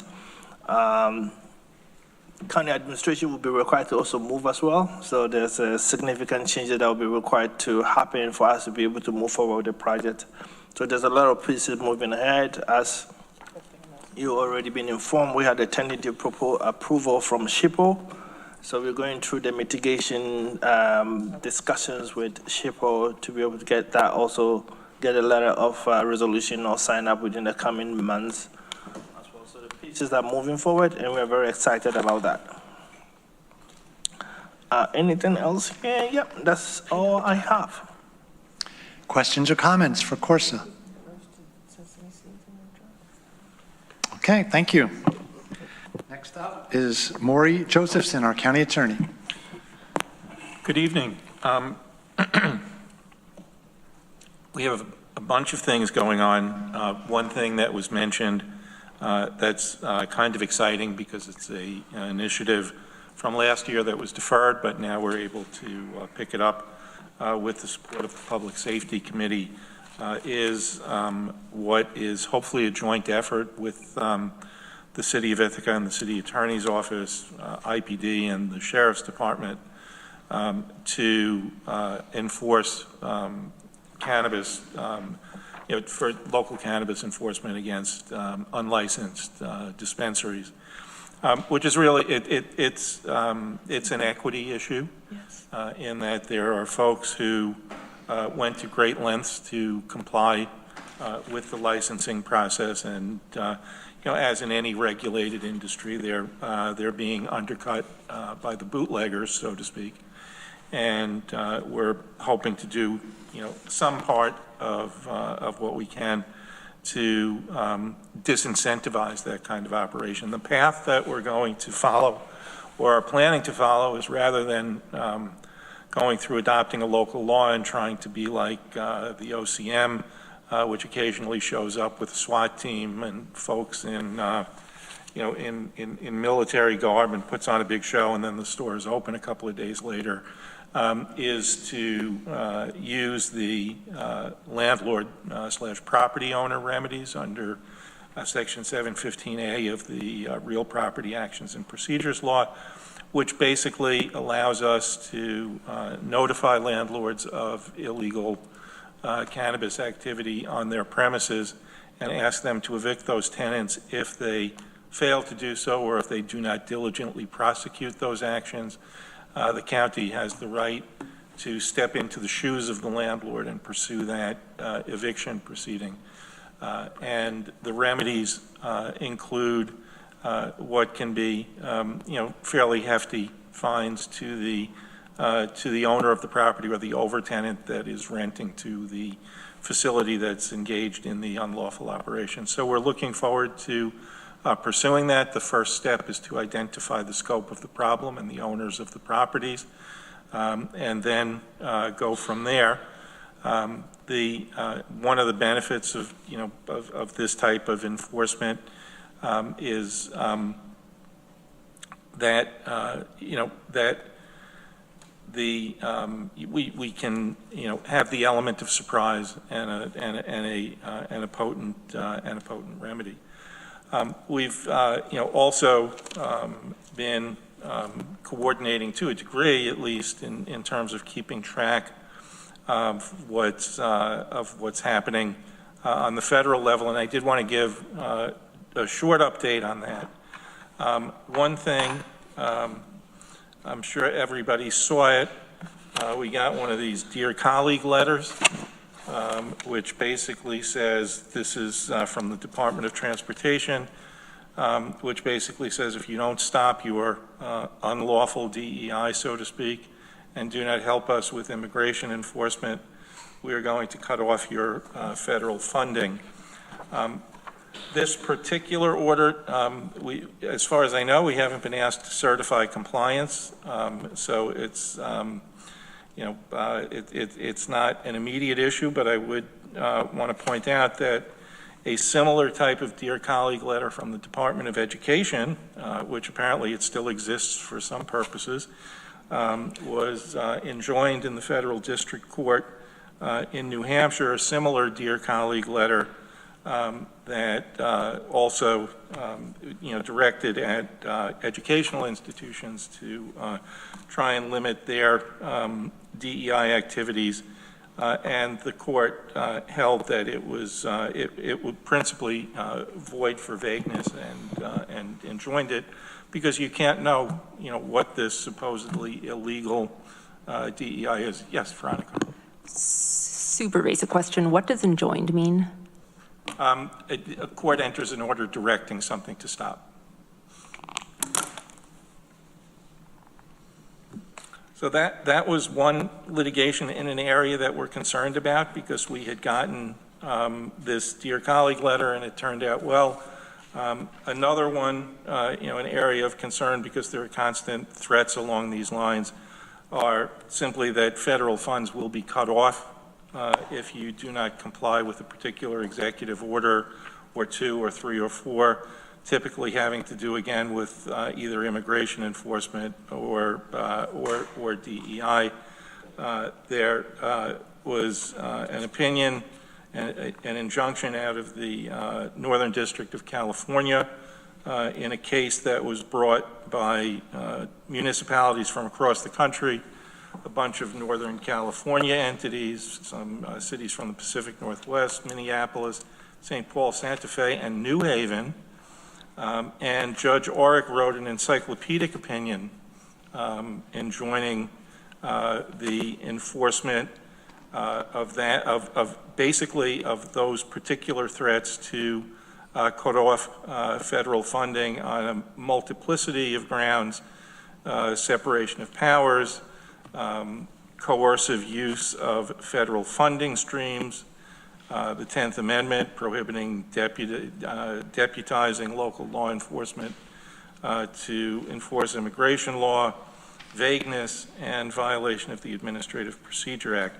So those litigations, there are hundreds of them now, are generally going fairly well.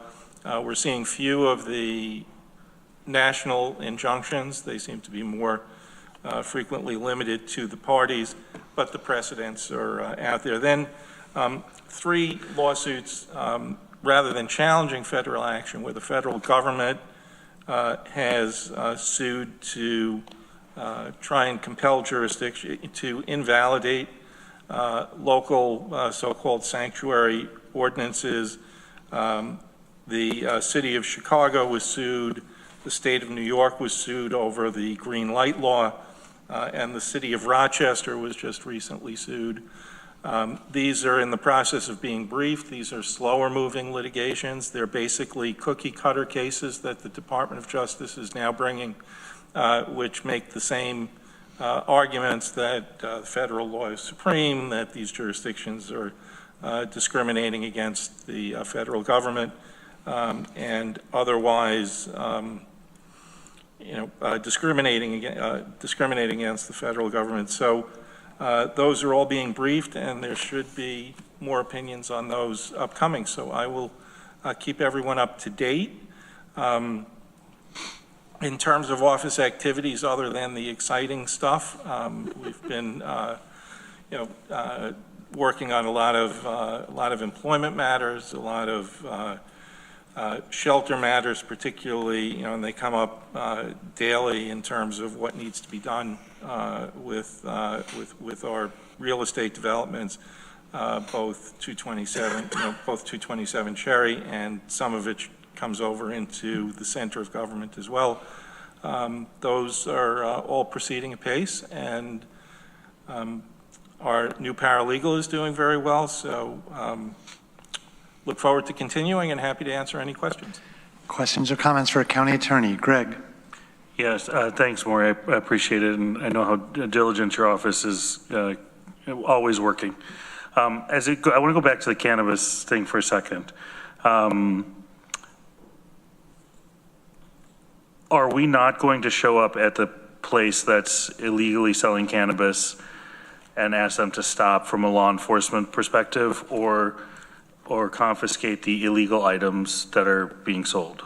This is the enforcement mechanism that we're coming up with is endeavoring to avoid those activities, which are time-consuming, and we may not have the facilities for. For example, if you seize the cannabis, you have to take care of it just in case you wrongfully seized it, and we don't have the facilities to do that. So what we would basically be doing is stepping into the role of landlord and just saying, get out of the facility and take your cannabis with you, get out of here. So I feel like this is writing speeding tickets to the car manufacturer. And I don't see how this actually takes the illegal products off of the streets. If we don't have the facility and this is a problem, then build a facility or find a facility to house these. But to just step in and say, we're going to now essentially eminent domain your lease and evict you, I guess I have issue with that, because if there, for example, are we then also condoning an individual resident has something illegal? Are we now saying that landlords, you should be evicting quickly these folks that have illegal activities, or would we step in and not want to evict individual residents for them being in their own units? Well, there's a distinction here in that, landlords, and I'm talking about commercial landlords at this point, have the ability generally to evict tenants who are engaged in illegal activities. What this enforcement mechanism does is it is a lower cost and efficient way to disincentivize landlords and lessees who are then leasing out these stores that become sticker shops and so forth from renting to these kinds of operations. In other words, if you knowingly rent to an illicit cannabis operator, not only can you be forced to evict that tenant, but you could be forced to pay a significant monetary penalty. So it disincentivizes the business by taking away the place to do it. How do we prove knowingly? We put them on notice. So we tell them, and then we have them do our enforcement. I'm going to intervene for a moment here. Maury, is this going to go through a committee? It already has. Public safety has signed off on it. But it's coming back. We're having more discussion. Okay, let's bring this back to the committee level, please. This is not the time for the debate on a resolution that doesn't exist, or a procedure. It sounded like it was a policy that was being proposed with policymakers not voting on the policy. Well, I just heard that it was coming back to Public Safety Committee. Yeah, we had a general, I will give my report later on public safety, but it's okay. We're not there yet. We're getting there. we're having more discussion. So there will be time to debate this further. I just want to be clear, right? Correct? Yes? Yes? Yes. Okay. Thank you. With that in mind, Rich, did you still want to speak? No, that's okay. I'll speak further during the public safety report. And with that in mind, Sean, did you still want to speak? Oh, I'll speak during public safety. Okay, very good. Thank you. Any other questions or comments for the county attorney? Thank you. And then we are up to Lori Scarrett, Director of Finance. Thank you. A couple updates tonight. I did receive an update from Dwayne and Ciro regarding the library review. They are currently focusing on the reporting issues, both with the state and with the Finger Lakes Library System in regard to their library aid. So that is progressing. I also want to let you know that the auditors are in the house. They have been here last week, this week, and all of next week. And that is progressing very, very well. Very pleased. Big shout out to the finance staff who have been staying on top of everything and getting them all the information they need. And it's a lot of work. So thank you to the finance staff. And then lastly, I have the sales tax report for the month of March. And that shows an increase countywide of 13.3% over March of 2024, with the county share mirroring that of 13.03%. Municipalities had a 2.04% increase, and the city of Ithaca a 25.19% increase. If you look at the next page, there's a graph that shows the cyclical nature of every quarter. There's the reconciliation. So you'll notice every quarter that bumps up because that's when the reconciliation happens for the sales tax. Also, to let you know, we're at 25%, just a hair over 25% of our budget, which is spot on where we want to be at this point of the year. And that's all I have. Questions or comments for County Finance Director? Lori, do we have any explanation for this increase all 3 months so far this year?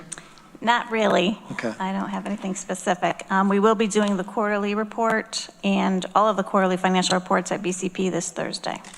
I wanted to ask, maybe it's probably the same answer, but that is a very big difference between the city's percent and the county's percent and the municipality's percent. It's usually not that big a difference, is it?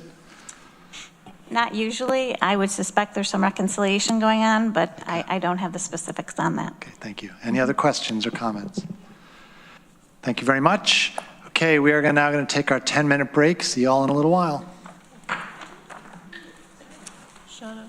Oh, good. Roddy's going to pick me up.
Okay, we are back in session. We've had one legislator, Deborah Dawson, leave the meeting. Down to 12, we still have quorum. We are up to the consent agenda. I'm going to read the items on the consent agenda, and if anybody wants any one of them pulled off, just speak up as I say it. Resolution A, authorization to renew pharmacy lease and agreement with Genoa Healthcare LLC, Whole Health Department, ID 13232. Resolution B, accept funding and complete budget adjustment, Whole Health Department, School-Based Mental Health Services, ID number 13230. Resolution C, budget adjustment, Office for the Aging, budget decrease to Title 3-B program due to 2024 final grant awards, ID number 13210. Resolution D, budget adjustment, Office for the Aging, budget decrease to Nutrition Services Incentive Program due to 2024 final grant award, ID number 13211. Resolution E, budget adjustment, Office for the Aging, budget increase to Unmet Needs Program due to 2024 final grant award, ID number 13212. Resolution F, budget adjustment, Office for the Aging, budget increase to Community Services for the Elderly Program due to 2024 final grant award, ID number 13213. Resolution G, budget adjustment, Office for the Aging, budget increase to the Title 3-C program due to 2024 final grant award, ID number 13214. And Resolution H, budget adjustment, Office for the Aging, budget increase to Wellness and Nutrition, WIN program due to 2024 final grant award, ID number 13215. From the Planning, Energy, and Environmental Quality Committee, Resolution I, acceptance of grant funding from the New York State Department of Environmental Conservation, DEC, Municipal Waste Reduction and Recycling Coordination and Education Program, ID number 13226. From the Facilities and Infrastructure Committee, Resolution J, authorizing an agreement for the implementation and 100% funding of the costs for replacement of Falls Road Bridge over Toganic Creek, PIN 375757, of which qualified costs may be reimbursed from Bridge New York funds, ID number 13220. And finally, Resolution K, authorizing a contract with Fisher Associates for design and right-of-way services for replacement of Falls Road Bridge, BIN 33144450, over Toganic Creek, Town of Ulysses, PIN 375757, ID number 13223. And then for advisory appointments from the Planning, Energy, and Environmental Quality Committee to the Climate and Sustainable Energy Case Advisory Board, Ethan Bodnarek, at-large member, and Christopher Worth, at-large member. To the from the Health and Human Services Committee to the Community Mental Health Services Board Substance Use Subcommittee, Robert Groeling, community member. To the Office for the Aging Advisory Committee, Joanne Isbicki. From the Government Operations Committee, no, we're doing that later, and we do have one, okay. From Government Operations Committee to the Tompkins County Historical Commission, Matthew Watros, Historical Commissioner, and Rodney Bent, Historical Commissioner. Is there somebody that would like to move the consent agenda? Travis moves, Randy seconds. All in favor? Any opposed? That is unanimous. The motion carries. Thank you, everybody. We are now going to the Standing and Special Committee reports, starting with the Health and Human Services Committee. Travis Brooks, Chair. We last met on April 16th. It was a rather short and quick meeting. We only had 3 members. We passed several resolutions which were on the consent agenda. Our next meeting is May 21st. Frank Rupa is going to join us and give us an update on the crisis stabilization facility. Questions or comments for Travis? Great, thank you. Housing and Economic Development Committee, Greg Mezzi, Chair. Thank you. We meet tomorrow, May 7th at 3 o'clock here in Chambers. We'll be joined by Ithaca Neighborhood Housing Services and also our planning department to go over some community housing development funds awards. And other than that, we'll have our tourism quarterly update. So should be a full meeting. Questions or comments for Greg? Okay, thank you. Planning, Energy, and Environmental Quality Committee, Ann Corman, Chair. Thank you, Dan. We have not met since our last meeting. We are meeting this coming Monday, May 12th at 1 p.m. here at this chamber. And our chambers, I think it's plural. I'm not sure why.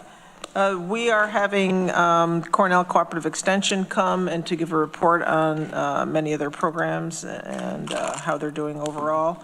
So please come, and if you have any questions or you want to just see an update, I know questions often come up around budget time.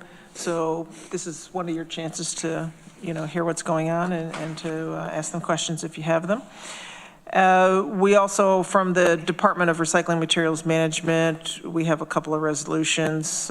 One about declaring the county as lead agency to undertake a coordinated review and finding, concluding that adopting the 2032, anyway, the 10-year Tompkins County final local solid waste management plant will not result in any significant adverse impacts to the environment. So that's kind of like an environmental impacts statement. It is an environmental impact statement saying that our plan is not going to hurt the environment. And so this is just one of the steps in its adoption. And then the next, we have adopting the local solid waste management plan. And lastly, we have the flood information webpage. We'll have an update on that from Abigail at the planning department. Did I miss anything, Veronica? Thank you. Thank you. Any questions or comments for Ann? All right. Next up is the Public Safety Committee, Rich John, Chair. Thank you, Dan. The Public Safety Committee met on April 22nd. We had a good meeting. We discussed cannabis, as we mentioned earlier. And just to add to that, what we're proposing to go forward with is really a very sort of straightforward approach of trying to use the real property law to do evictions rather than trying to pass a local law and do something far more elaborate. We could certainly go in that direction, but the discussion was leading us there. And it also kind of made sense because we want to do this in cooperation and collaboration with the city where a lot of the locations are. So I anticipate we're going to have further discussion at our next meeting, but it looks like that's the first direction we'll go in. And then before I forget, I'd mention our jail numbers. They're still higher than we've seen in the past. We're at 67 with 12 board outs. So we are really at capacity at our jail, which is, again, an issue that we want to dig into. We haven't done that yet at Public Safety, but we really want to look at what's happening with our jail trends. And then if there's any questions or comments, otherwise I have a resolution I wanted to put on the floor. Questions or comments about the report, Shauna? Yeah, I did just want to bring up, I am absolutely for us creating some type of system where we're shutting down the rogue stores. I heard a story a few days ago about someone that lives locally who is a parent and has young children. The young children thought that they were eating gummy bears, and it was their parents' edibles.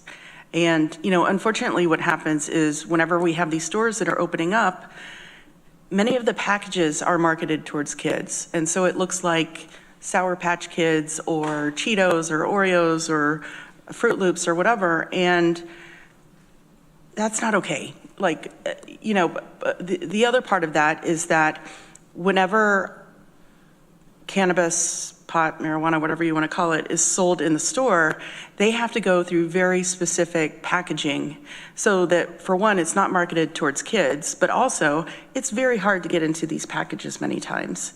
And so, for that alone, there has to be the safeguards. And we talk about safety and we talk about public safety. And I'm all for legalizing marijuana. I've been a proponent of that for many, many years. But we have to make sure that marijuana is not getting in the wrong hands. And so, my biggest concern is that it is. And if we could shut down the stores that are selling marijuana that's not been tested, that's not local growers, some of it's probably not even coming from New York State, would be my guess, then we need to do that. Because as Maury mentioned, it's not fair for the people that spent the $15,000 on a license, waited their turn, continued to get checked by New York State, and have actually abided by the really hard guidelines that were set forth. So I am absolutely all in favor of moving forward with that. Greg. Yeah, Shauna, I want to echo a majority of what you said. I think my issue with this is this doesn't take the illegal cannabis off the street, right? This just moves it somewhere else. There's no confiscation. And I feel like this is law enforcement not wanting to enforce laws because it's maybe difficult or it's complex. And it seems like it's passing the buck to private citizens to enforce something that should be a law enforcement issue. So I think that this gets at some of the issue in stopping the stores potentially, but this doesn't eliminate those packages of edibles and other things that are marketed, that doesn't take those off the street. And it just moves them to a different neighborhood for a short period of time till they move back in and they figure out the different game, and it becomes a back and forth rather than really going after those that break the law. And that's why I have issue with this approach. I think if this was one tool in a more complex approach, absolutely, I'd be all for it.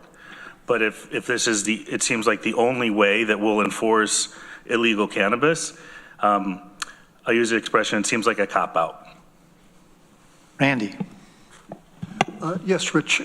Sheriff Osborne was on the radio last week, and he was talking about the population at the corrections, and that 9 of the people there were supposed to be transferred to a state facility, and that's been going on for quite a few months. Is there any light at the end of that tunnel, or is that part of the problem? Or? I think we're going to see this for quite a while. These are all the state-ready people that the state just isn't picking up because they are in such crisis, still at the state prisons. And so in our numbers, that's in there, but there's some other issues going on too. So there's a lot to look at. Okay. Thank you. Could you speak to what you expect to happen at the committee in terms of this cannabis enforcement procedure? Are you expecting a resolution or something different? Can you speak about that? I don't think we really need a resolution. I think we just need to give direction that, we'll have the county attorney cooperate with the city on evictions. But we could certainly do a resolution if that's the will of the legislature that you want to vote on it. Yeah. I think the first step is to identify the scope of the problem, meaning identify the locations, identify the ownership, identify a strategy for how we would pursue the enforcement, which, could be something like mystery shoppers and people who just go and keep a record. And that's when you get to the point where you bring the lawsuit. And I think it would be appropriate before actually bringing an action to, have an executive session to authorize that. Yeah. I mean, in some ways, it's similar to the procedures for selling cigarettes to minors, but I agree, this is new and different. It probably does make sense that we do it through a resolution and say it that way. Travis. Rich, do you have a sense of why this isn't as serious? It's like selling alcohol to minors? I think there's some some real mixed messages coming out of this, that we've made marijuana legal, and it is legal. It's like other controlled substances like cigarettes or alcohol. And the state, in rolling all this out, just didn't do a very good job of setting up the enforcement provisions. You know, I think that the unintended message that got out into the parts of the community was, you can do what you want. And it's really unfortunate for those people who have gone through the system and done the, bureaucratic work to become licensed, either as a grower, as a processor, as a retailer. And we should be doing something to protect that system. But yeah, that's how we got here. But I think this is a good first step. And if it doesn't work, we can do more. Okay, you have a resolution? I do. This is Resolution M, a resolution in support of responsible public protest, and I would move it. Mike Lane seconds. And if I could speak to the resolution. Yes. This came as a result of a request from a constituent who's appeared and asked us to address this issue. And I thought about it, and certainly because of the political climate, I mean, we were all here for privilege of the floor, both the public and the legislators. These are really unusual times, and there are great reasons why public protest is called for, I believe. But at the same time, looking back to some of the protests that happened in the depths of the pandemic, there were some scary moments, not necessarily here, but across the country. And I think we have to acknowledge that and be careful that while we want to encourage people to express their opinions, we want people to do it responsibly and with due acknowledgement that they live in a community and that there has to be a balance there. So I don't think this resolution is saying anything that is really controversial, frankly, that we want people to protest. We want them to pay attention to the policies that have been issued by the city, by our sheriff, by Cornell, as guidelines for how to responsibly protest. We want our law enforcement officers to confer and coordinate so that we have a consistent approach. And frankly, I hope it's an approach in line with the city policy, saying, you want to go as far as you can to allow people to express themselves. But then we also want to be clear that we don't want acts of violence, vandalism, or intentional obstruction of traffic. And for those who do go beyond and violate the law or act inappropriately, I think as leaders we have some obligation to say there have to be consequences for that, because that's what it means to live in a community. That if you're going to violate the law, you should expect consequences, and frankly, you should accept them if you intentionally engage in that. So that's the resolution. Obviously, I will support it. Amanda. All right, part 2. 8.5 years ago, a small group of women and I organized the Women's March in Ithaca as a response to the first election of Donald Trump. Some of you may remember that day here in Ithaca where nearly 10,000 people showed up to march through our little city in protest. When organizing it, we tried to do all the right things. We got parade permits from the police. We got a permit to use the Bernie Milton Pavilion and for microphones and speaker noise on the Commons. We had volunteers directing and helping people, and we announced through all the various outlets that the event was intended to be peaceful. And on that day, even with 10,000 people showing up and clogging up the streets, there was not a single incident of violence or a need for the police. It was one of the best days of my life. Ideally, this is how a protest would occur. People gathering peacefully to use the right that the Constitution gives us to voice our dissent. This is the kind of public protest that I personally advocate for and would hope all protesters use. However, as I said earlier, we are not in normal times. And I understand why people may choose to protest in ways that uproot the status quo and challenge the law. And I don't believe it is my place or responsibility, even as an elected leader, to tell others how to exercise that right. Last night, I continued reading in the eloquent essay, and I found the next essay was Martin Luther King Jr.'s letter from a Birmingham jail, in which he talks a lot about public protest. So I wanted to read some of his words because obviously he can say it better than I can. My friends, I must say to you that we have not made a single gain in civil rights without determined legal and nonviolent pressure. Lamentably, it is a historic fact that privileged groups seldom give up their privileges voluntarily. You express a great deal of anxiety over our willingness to break laws. This is certainly a legitimate concern. Since we so diligently urge people to obey the Supreme Court's decision of 1954 outlawing segregation in the public schools, at first glance it may seem rather paradoxical for us to consciously break laws. One may well ask, how can you advocate breaking some laws and obeying others? The answer lies in the fact that there are two types of laws, just and unjust. I would be the first to advocate obeying just laws. One has not only a legal but a moral responsibility to obey just laws. Conversely, one has a moral responsibility to disobey unjust laws. I would agree with St. Augustine that an unjust law is no law at all. Now, what is the difference between the two? How does one determine whether a law is just or unjust? A just law is a man-made code that squares with the moral law.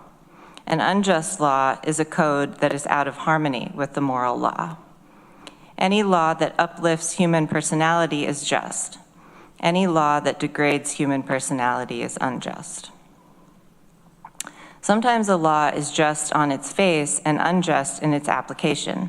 For instance, I have been arrested on a charge of parading without a permit. Now, there is nothing wrong in having an ordinance which requires a permit for a parade, but such an ordinance becomes unjust when it is used to maintain segregation and to deny citizens the First Amendment privilege of peaceful assembly and protest. We should never forget that everything Adolf Hitler did in Germany was, quote, legal, and everything the Hungarian freedom fighters did in Hungary was, quote, illegal. It was illegal to aid and comfort a Jew in Hitler's Germany. Even so, I am sure that had I lived in Germany at the time, I would have aided and comforted my Jewish brothers. If today I lived in a communist country where certain principles dear to the Christian faith are suppressed, I would openly advocate disobeying that country's anti-religious laws. As I've said numerous times tonight, we are in strange times. The current federal administration is dismantling the government as we know it. There are wars and genocide and political attacks and human rights violations all over the world. I don't know what kinds of unjust laws will be enacted and what kinds of protests may be needed in the coming months and years. But I don't want to put my name on a resolution insisting that other people follow the rules when some of those rules may be unjust. So this is all to say that I appreciate the effort, and I do hope that people do the right thing and protest respectfully, but I won't be supporting the resolution. And one last thought from Dr. King. We know through painful experience that freedom is never voluntarily given by the oppressor. It must be demanded by the oppressed. Thanks. Mike Sigler. I'm going to pass. Thanks. Greg. Yeah, I have kind of struggled with this one, Rich, but appreciate you bringing it forward. It actually forced me to go read GO, or General Operating 706 of the Sheriff's Office Crowd Management, and it starts off with, it is the policy of the TCSO to uphold the public's constitutional right to engage in the First Amendment activities defined below. I think that there's a couple of edits that I may suggest to this, and I would propose on package page 45, line 40, the elimination of, from the comma, the recently developed Cornell University expressive activity policy, delete that. On package page 46, line 7, it says will expect. It should, I think it should say should expect. So replace will with should, and delete and accept. Is this a motion? You moving an amendment? I am. Is there a second? Travis seconds it. Can I speak to the amendment? I just want to see first if it's unfriendly to anybody. I guess I'd like to hear the explanation for why you'd take out the Cornell policy and change the language on page 46. Okay, Greg, speak to the motion. Yeah, I think Cornell's a private institution, and I think that their policy is a little bit more than what I believe GO 706 and the city's policy to identify. And so I would also not like to get into the business of a private entity as much as I sometimes like to go for Cornell. But I think in this case, it makes sense to remove Cornell from this and talk about our ordinances as it relates to our municipal governments. And then I think when it says accept, I don't think they, you know, if you knowingly are going to break the law, you should know that it's coming. You don't necessarily have to accept that that's the consequence, but you should just know that it's coming. So a little bit semantic, but I would feel more comfortable with this. I would support this because I don't think that in the green zone, yellow zone, red zone, as it's outlined in the city or in the sheriff's policy, prohibits, you know, any just cause for protest. And I think it just spells out how to keep general safety and what types of activities are not going to be permissive for a public safety, from a public safety standpoint. Anybody else want to speak to the amendment? Travis. When Angela Davis was here at Cornell, at the end of her presentation, she was interviewed by a Cornell student, and there was a list of questions per Cornell policy that she was not allowed to ask. It was very disturbing.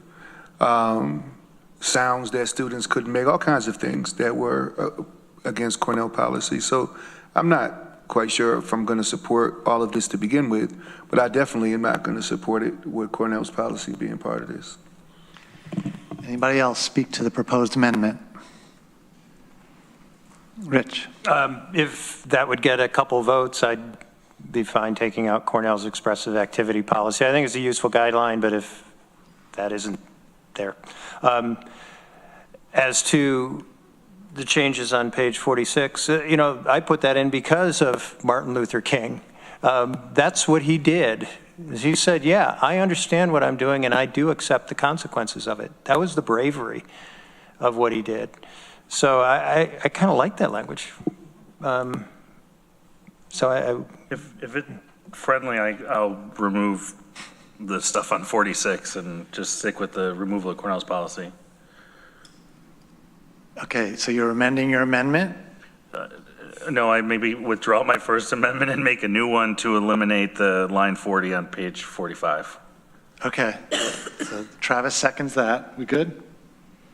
And that's friendly. So we have a new amendment with just the first line. Is there anyone that finds that amendment unfriendly? Okay, then the amendment is incorporated into the main motion. We're back on the main motion. I had Veronica up next in the queue. That amendment makes this a little better, so thank you, but I'm still not going to support it. Amanda, I appreciated everything you said and had, while you were reading your whole speech, I had open on my computer an excerpt from an address that Frederick Douglass gave in 1857, so a little over a century before that, which I looked up because Rich cited Frederick Douglass earlier, and I was curious of the context. And I forget the words of the last quote you shared, but some of this is remarkably similar for being in a different time. I'll just read a little, including that one line. If there is no struggle, there is no progress. Those who profess to favor freedom and yet deprecate agitation are men who want crops without plowing the ground. They want rain without thunder and lightning. They want the ocean without the roar of its mighty waters. The struggle may be a moral one, or it may be a physical one, or it may be both moral and physical, but it must be a struggle. Power concedes nothing without a demand. It never has, and it never will. Find out just what a people will submit to, and you have found out the exact amount of injustice and wrong which will be imposed upon them. And these will continue till they are resisted with either words or blows, or with both. The limits of tyrants are prescribed by the endurance of those whom they oppress. And I hope that I and we never become a tyrant, but if we did, I would rather have limits placed upon us than our directives followed. I think that the right to protest and to act out for justice, it transcends administrations, it transcends centuries, it's fundamental to humanity, and as well-intentioned as this resolution is, I think it's trying to limit that. And I don't support that. Shauna. I'm just not sure that we need to reestablish what the laws are. People are really pissed right now, and I think that they need a way to express themselves. I know that locally there are gatherings almost every week on the Commons, on Route 13, and I think that's how people are feeling better about the situation. I think that's how people are creating their own change. With that said, I think people know if they cross the line, they're probably going to have to suffer the consequences. I mean, I'm constantly talking to my kids about natural consequences, and I can't be with you 100% of the time, and I hope you make good choices. And that's not to say that they always make good choices, but it's also to say that, you know, if you do something stupid and get caught, then you're going to have to, you know, pay the price. And I think that, you know, right now I personally don't feel the need to tell our community what they should and shouldn't be doing. We have enough people doing that. So I'm not going to support the resolution. I hope people continue to go out and protest. And, you know, obviously, if it's safe, if it's law abiding, that's best case scenario. And I don't want people rioting the streets or vandalizing or disrupting traffic. But, you know, I get it. So I personally won't be supporting the resolution tonight. Sorry, Rich. Travis. So this is why I'm torn. When the protests were happening after George Floyd, there was a senior couple that was driving, I believe it's Clinton Street, down past IPD, and protesters had the street blocked and decided to tell this couple that they couldn't continue to drive. I don't know where the couple was coming from. I don't know where they live. I don't know where they were headed to.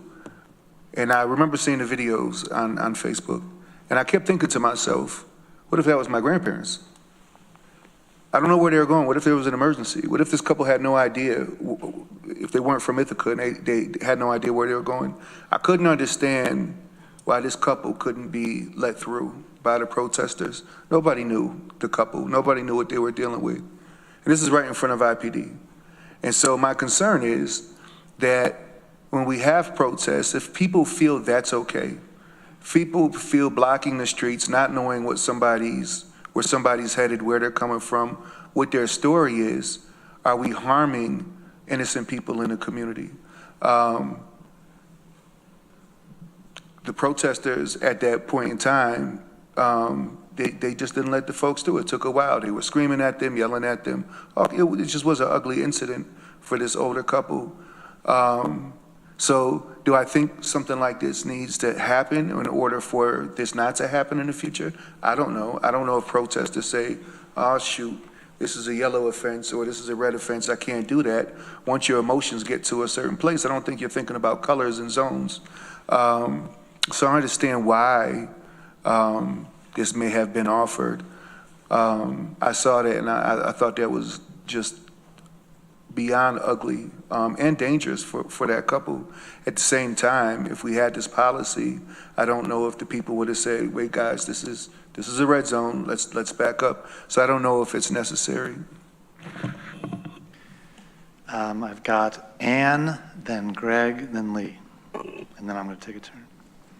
I just, in a couple of the protests that I've participated in recently, I do what I often do, when I remember, I'd say I often forget because I'm in the moment, but try and help document it and kind of reverberate, the sentiment that was there to other people. And part of the way to do that is I post things sometimes on social media. And I was contacted by a couple of people that asked me to take that down, and I did immediately because people were afraid. People are getting their Social Security numbers breached, what I'm hearing. I don't know if it's absolutely true, but they've heard that. Their personal information in all kinds of ways with the government. We have AI now. So people are extra afraid, and maybe that's actually, I don't want to say extra afraid. I never used to be afraid, really, to go out and protest. Well, I won't say that. Actually, I was insulted once in D.C. protesting, so I was a little afraid after that. But, it's kind of a thing where you feel good, you're going out and you're saying, hey, you're for something, you're against something, you're getting your voice heard, you have camaraderie with other people, you're feeling not alone. And this resolution, I think, could come off to people saying, hey, we're watching you. And I don't think that's what's needed for now. And so for that reason, I'm going to vote no for it. Greg. Yeah, I want to hit, because this is not a new policy. This policy's been in existence in the Sheriff's Department since July 2021. And I believe a similar time, maybe April of 2021 for the city of Ithaca. This is not new. And I think that the last whereas says that it's critical that residents of Tompkins County not only be able to engage in protest and expressive activity, but do so in a manner that's responsible and protective of our community and the people who live within it. Now that they're before resolved, on the recommendation of I'm going to skip a few ahead, the Tompkins County Legislature just endorses these plans. And I think all that for me, what this is saying is we have these policies, we have essentially a method for which our law enforcement will engage with protesters. And you should be aware of this. And as there are more protests, and I hope that there's more protests about many things, you just should be aware that these exist. And this is how our law enforcement has already been directed to engage with protesting. And it's just hey, this exists. I don't see this as anything else. I don't see this as a new policy. I don't see this as a gotcha moment for anybody. But I see this as educating the dissent and informing them to what will support a protest and what will not be supported by our community and by our law enforcement. And if people object to these, then we should be having another conversation at some point in committee about what we do expect our law enforcement to do around these protests. And I think it'd be hard pressed to find 8 people that would object to what's listed in the 11 points in the sheriff's yellow policy or the similar number in the sheriff's red category of criminal activity in the protest procedure crowd management that we have. So that's the last thing I'll say on this. Lee. I made mention at Public Safety Committee. I'm not sure that I fully agree with the first 3 whereases, and for a variety of reasons, but they illustrate the passions and strong beliefs that many have in our community, one way or another. And I think we all agree that folks should be able to express themselves by such lawful means. And as far as law enforcement goes, I don't think there's anything wrong with reaffirming where we as a legislature stand and provide further guidance so that there is no question that we expect the laws to be upheld. I do remember just a few years ago a protest that had a person injured, and I think that it's just not acceptable. So I'll support this. I'm going to take a turn. I'm not going to vote in favor of this. There are a few things in here that I'm not sure how I feel about. Like, a lot of people have expressed some gray areas. But the main reason I'm not going to support this is because this is not our policy. We are not enforcers. We're not out there with crowds. We're not setting policy, if anyone even could, for protests. This is a sheriff's policy. It's a city police department policy. It's a Cornell policy. It's not ours. And I don't like weighing in on things that aren't our purview. So that's why I'll be voting no. Mike Lane.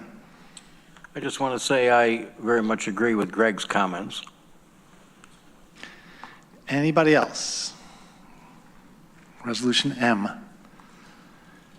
Can we do a roll call? Roll call vote, yep. Mike Lane. Yes. Greg Mezzi. Yes. Veronica Pillar. No. Lee Shirtliff. Yes. Mike Sigler. Yes. Shauna Black. No. Travis Brooks. No. Randy Brown. No. Amanda Champion. No. Rich John. Yes. Ann Corman. No. Dan Klein. No.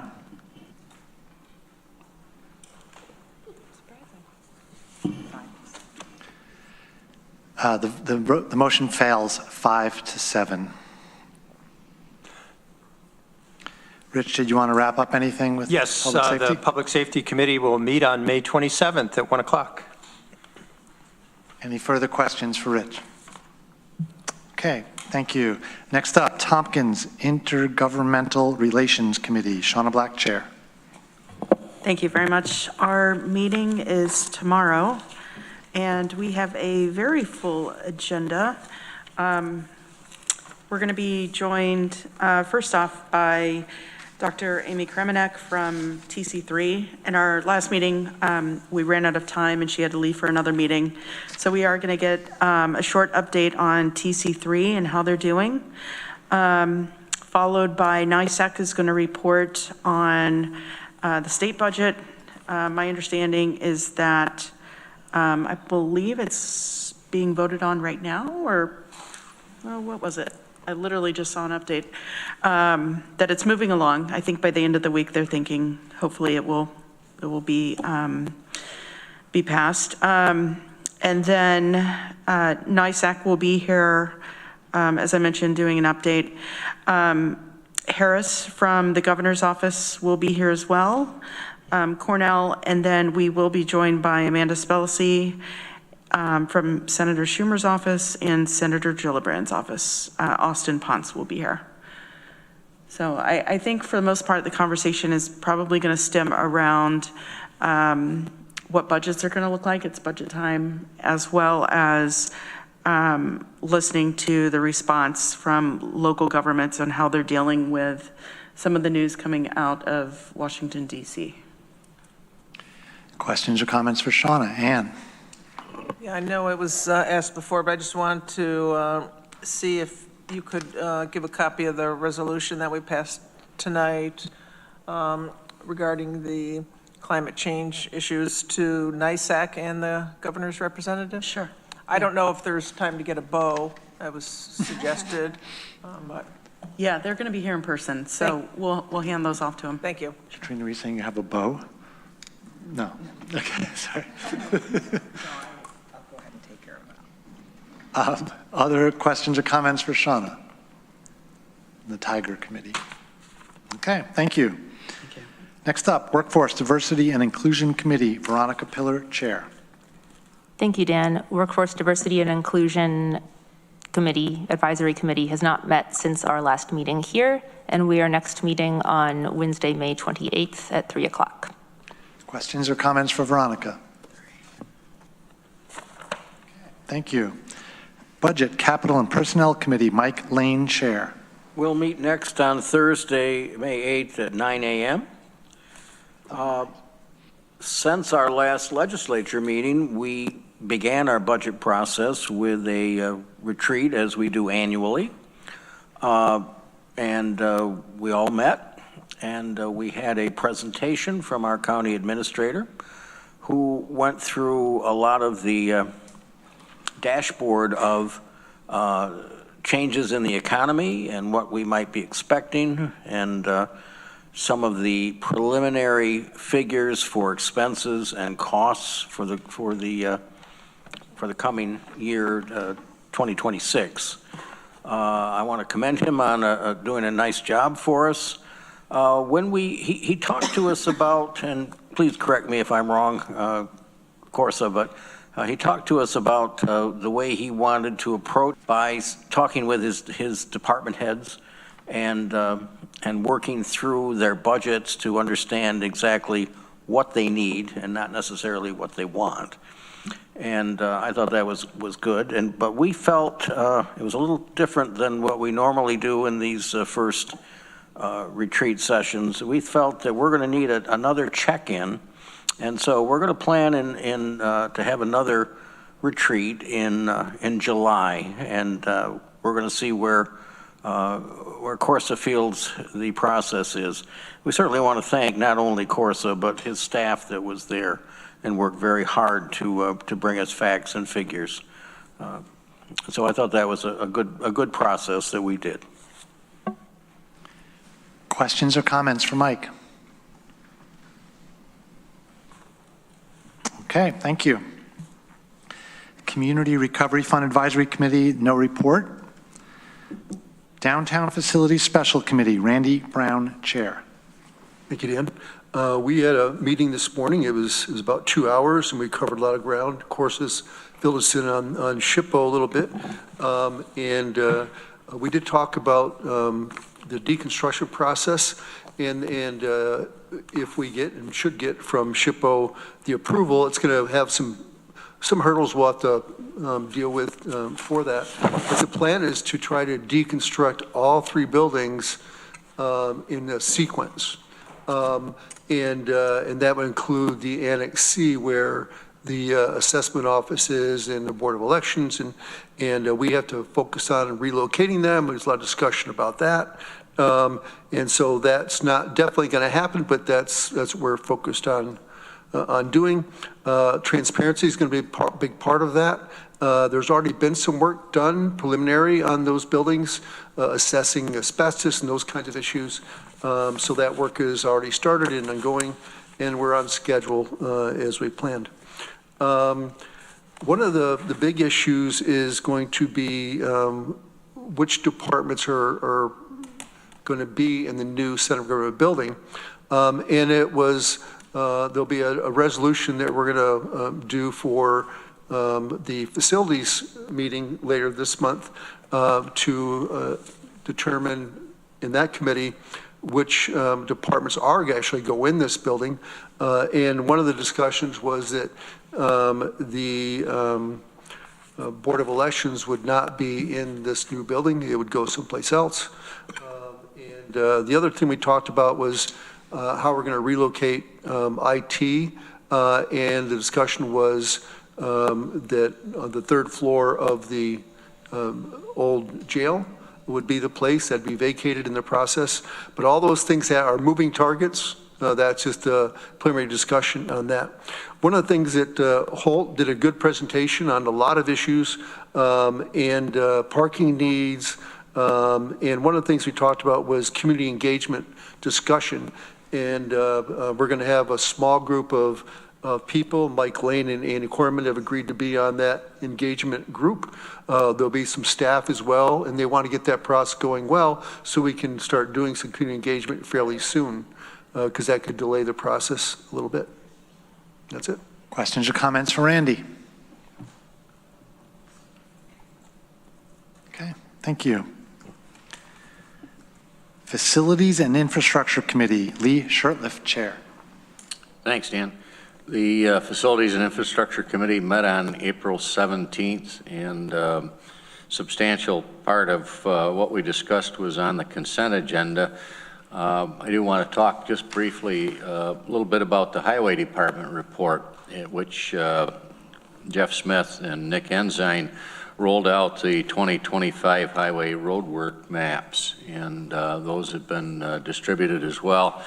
And just, you know, for the legislature's sake and those who may be listening out there, the road work is extensive, and the plans for 2025 include the paving, full paving of 24.71 miles of Tompkins County roads and chip seal paving for 58.35 miles, which is part of a regular maintenance program. The Highway Department spends about $6 million a year on road and bridge maintenance. There are 106 bridges in Tompkins County that our Highway Department makes sure remain safe for the public, and 302 center line miles of roadway. And one of the challenges, which is 600 lane miles if you double that, two lane roads.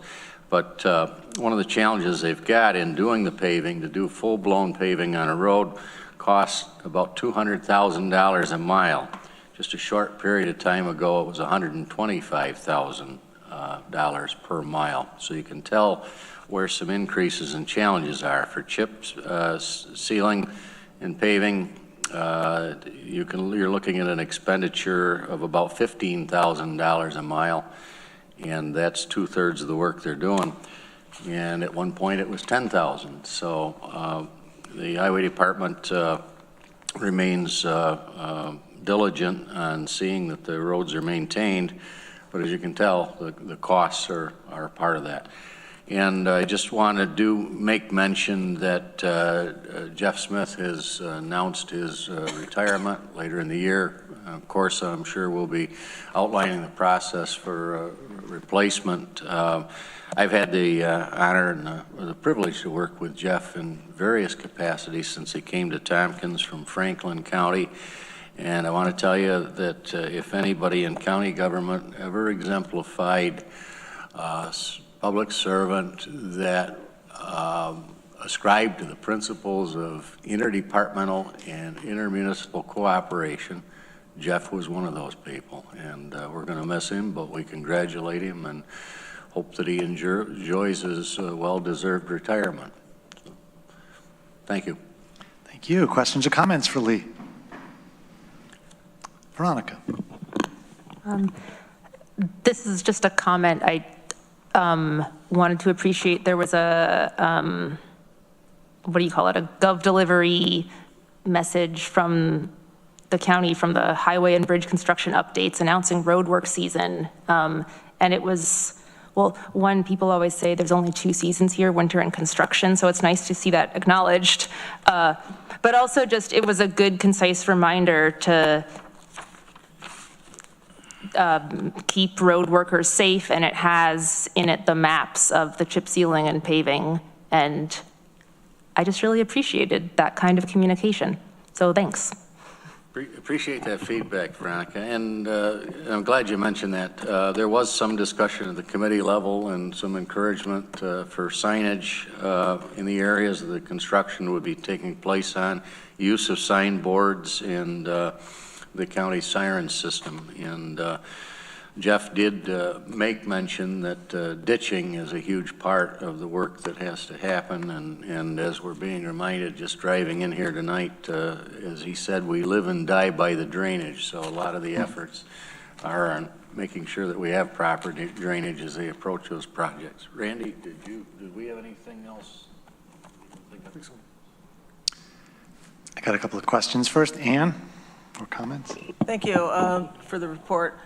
I was wanted to say that for the siren updates that we get, you know, I get them for all the municipalities within our county, but I notice, of course, more the ones where in my district, or the district I currently represent, I should say, that and so then when I see people that I know that live in that area, or I go to events, especially when I go to municipal meetings within that district, I use those and get them off my phone and go, just to let you know, Craft Road's going to be blah, blah, blah, coming on, and it tells you which date it's going to start, and I think usually what date it's going to end. So that's really helpful information. Rich. Thanks for your comments about Jeff. I just want to say I agree. Yes. Okay, Lee, you have a resolution. Have a resolution and budget adjustment, Ithaca Tompkins International Airport Strategic Business Plan Development, ID number 13233. And funding was set aside through the general fund in 2023 and recorded as a revenue. And I'll move that. Thank you, and Greg seconded. And the expenditures were made in 2024, and we need to catch up the revenues to the expenditures and remove that from the airport's reserve fund to offset the shortages accordingly.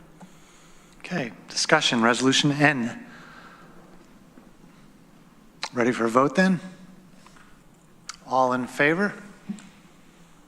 Any opposed? That is unanimous. Motion carries. Thank you. Anything further, Lee? Which begs the question, the airport strategic plan, strategic business plan, final draft has been received for review, and we should be seeing it soon. Roxanne notified us of that at the committee meeting. Very good. Any last thoughts for the Facilities and Infrastructure Committee? Thank you, Lee. We're up to the Government Operations Committee. Amanda Champion, Chair. Thanks. Save the best for last. Let's see. We met last week, May 1st, which was May Day as well as Law Day, we learned from our county attorney. And I would just note that I really appreciated Maury's report that day, as well as our other staff who report to this committee. Everyone had something interesting to say, and I always appreciate hearing the work that they're doing. It was a pretty concise, crisp meeting. Let's see, I will note that Rachel Graham was there from the county clerk's office, and you should have gotten an email. We're all invited to the upcoming naturalization ceremony. I think it's in maybe 2 weeks? On the 15th. On the 15th, thank you. Which are awesome, lovely ceremonies if you can make it. And I just got a text about the Real ID program, if you call it that, starts tomorrow. So if you intend to travel by air domestically, you need to have, your license needs to have the Real ID marking on it. Lots of them are still being processed through county clerks, so you know, if you're planning to travel, get that done soon. And you know if your ID qualifies as Real ID because it either has a little flag on it, a little American flag, or a gold star. And I just want to note that some people already have gold stars, like Legislator Ann Corman, who... Isn't that a teal star? Who showed up, she shows up now to the Government Operations Committee meeting because we are down one legislator. She showed up first last week, way ahead of the actual committee members, and she gets a definite gold star for her participation at the Government Operations Committee. She has the time wrong. Did she have the collar? And I believe she was wearing the team colors, so. Anyway, we will meet again the first Thursday in June. Thank you. Ann. Yeah, I accept the gold star. Now, I wanted to just say about thanks for reminding folks about the Real ID.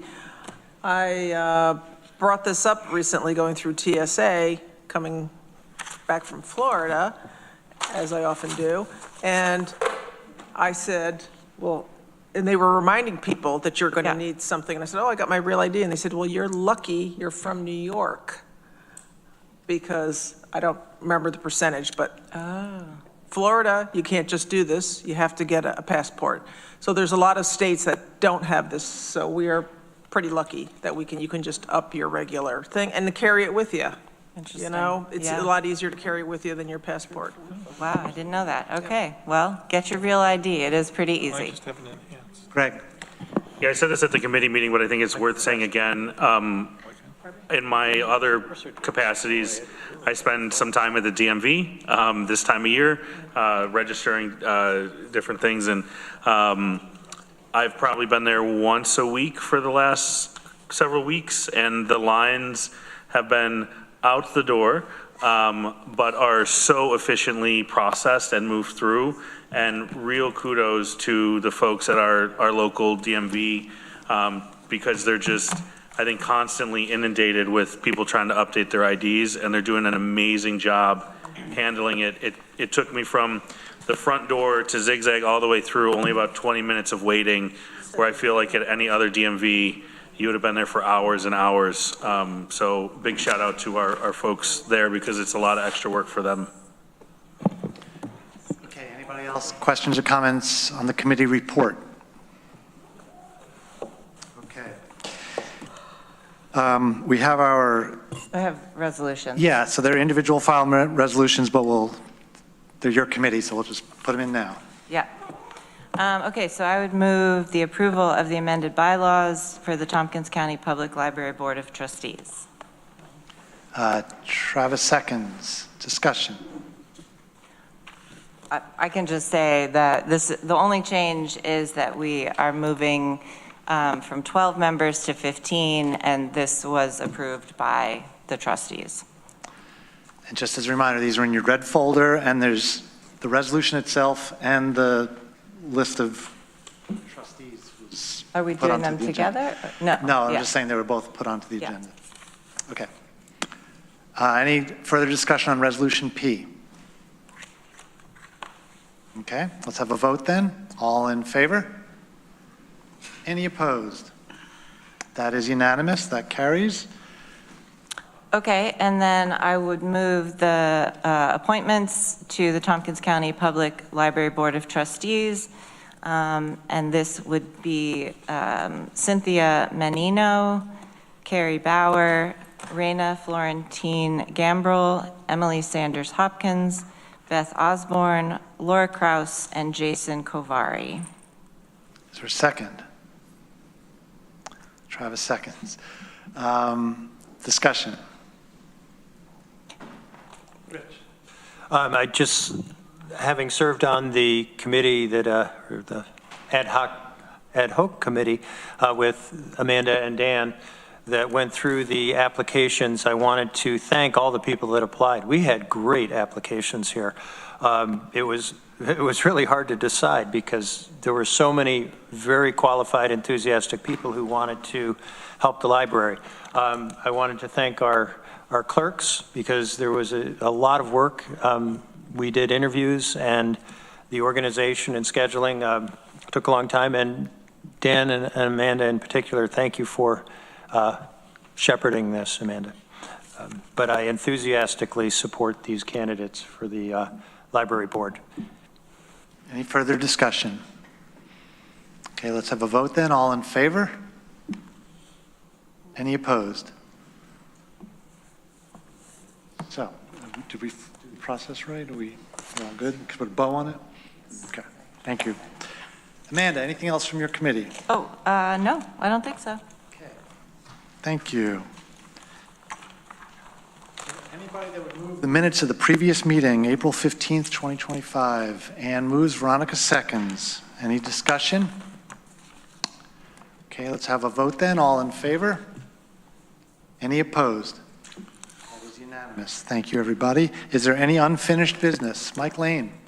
I had intended to mention on my Budget Committee report that the screening committee has been working on to fill the vacancy that's going to be created by Lori's retirement, Director of Finance, and we will be conducting interviews with a number of candidates Monday and Tuesday of next week. Any other unfinished business? Okay, this meeting is adjourned. Thank you, everybody.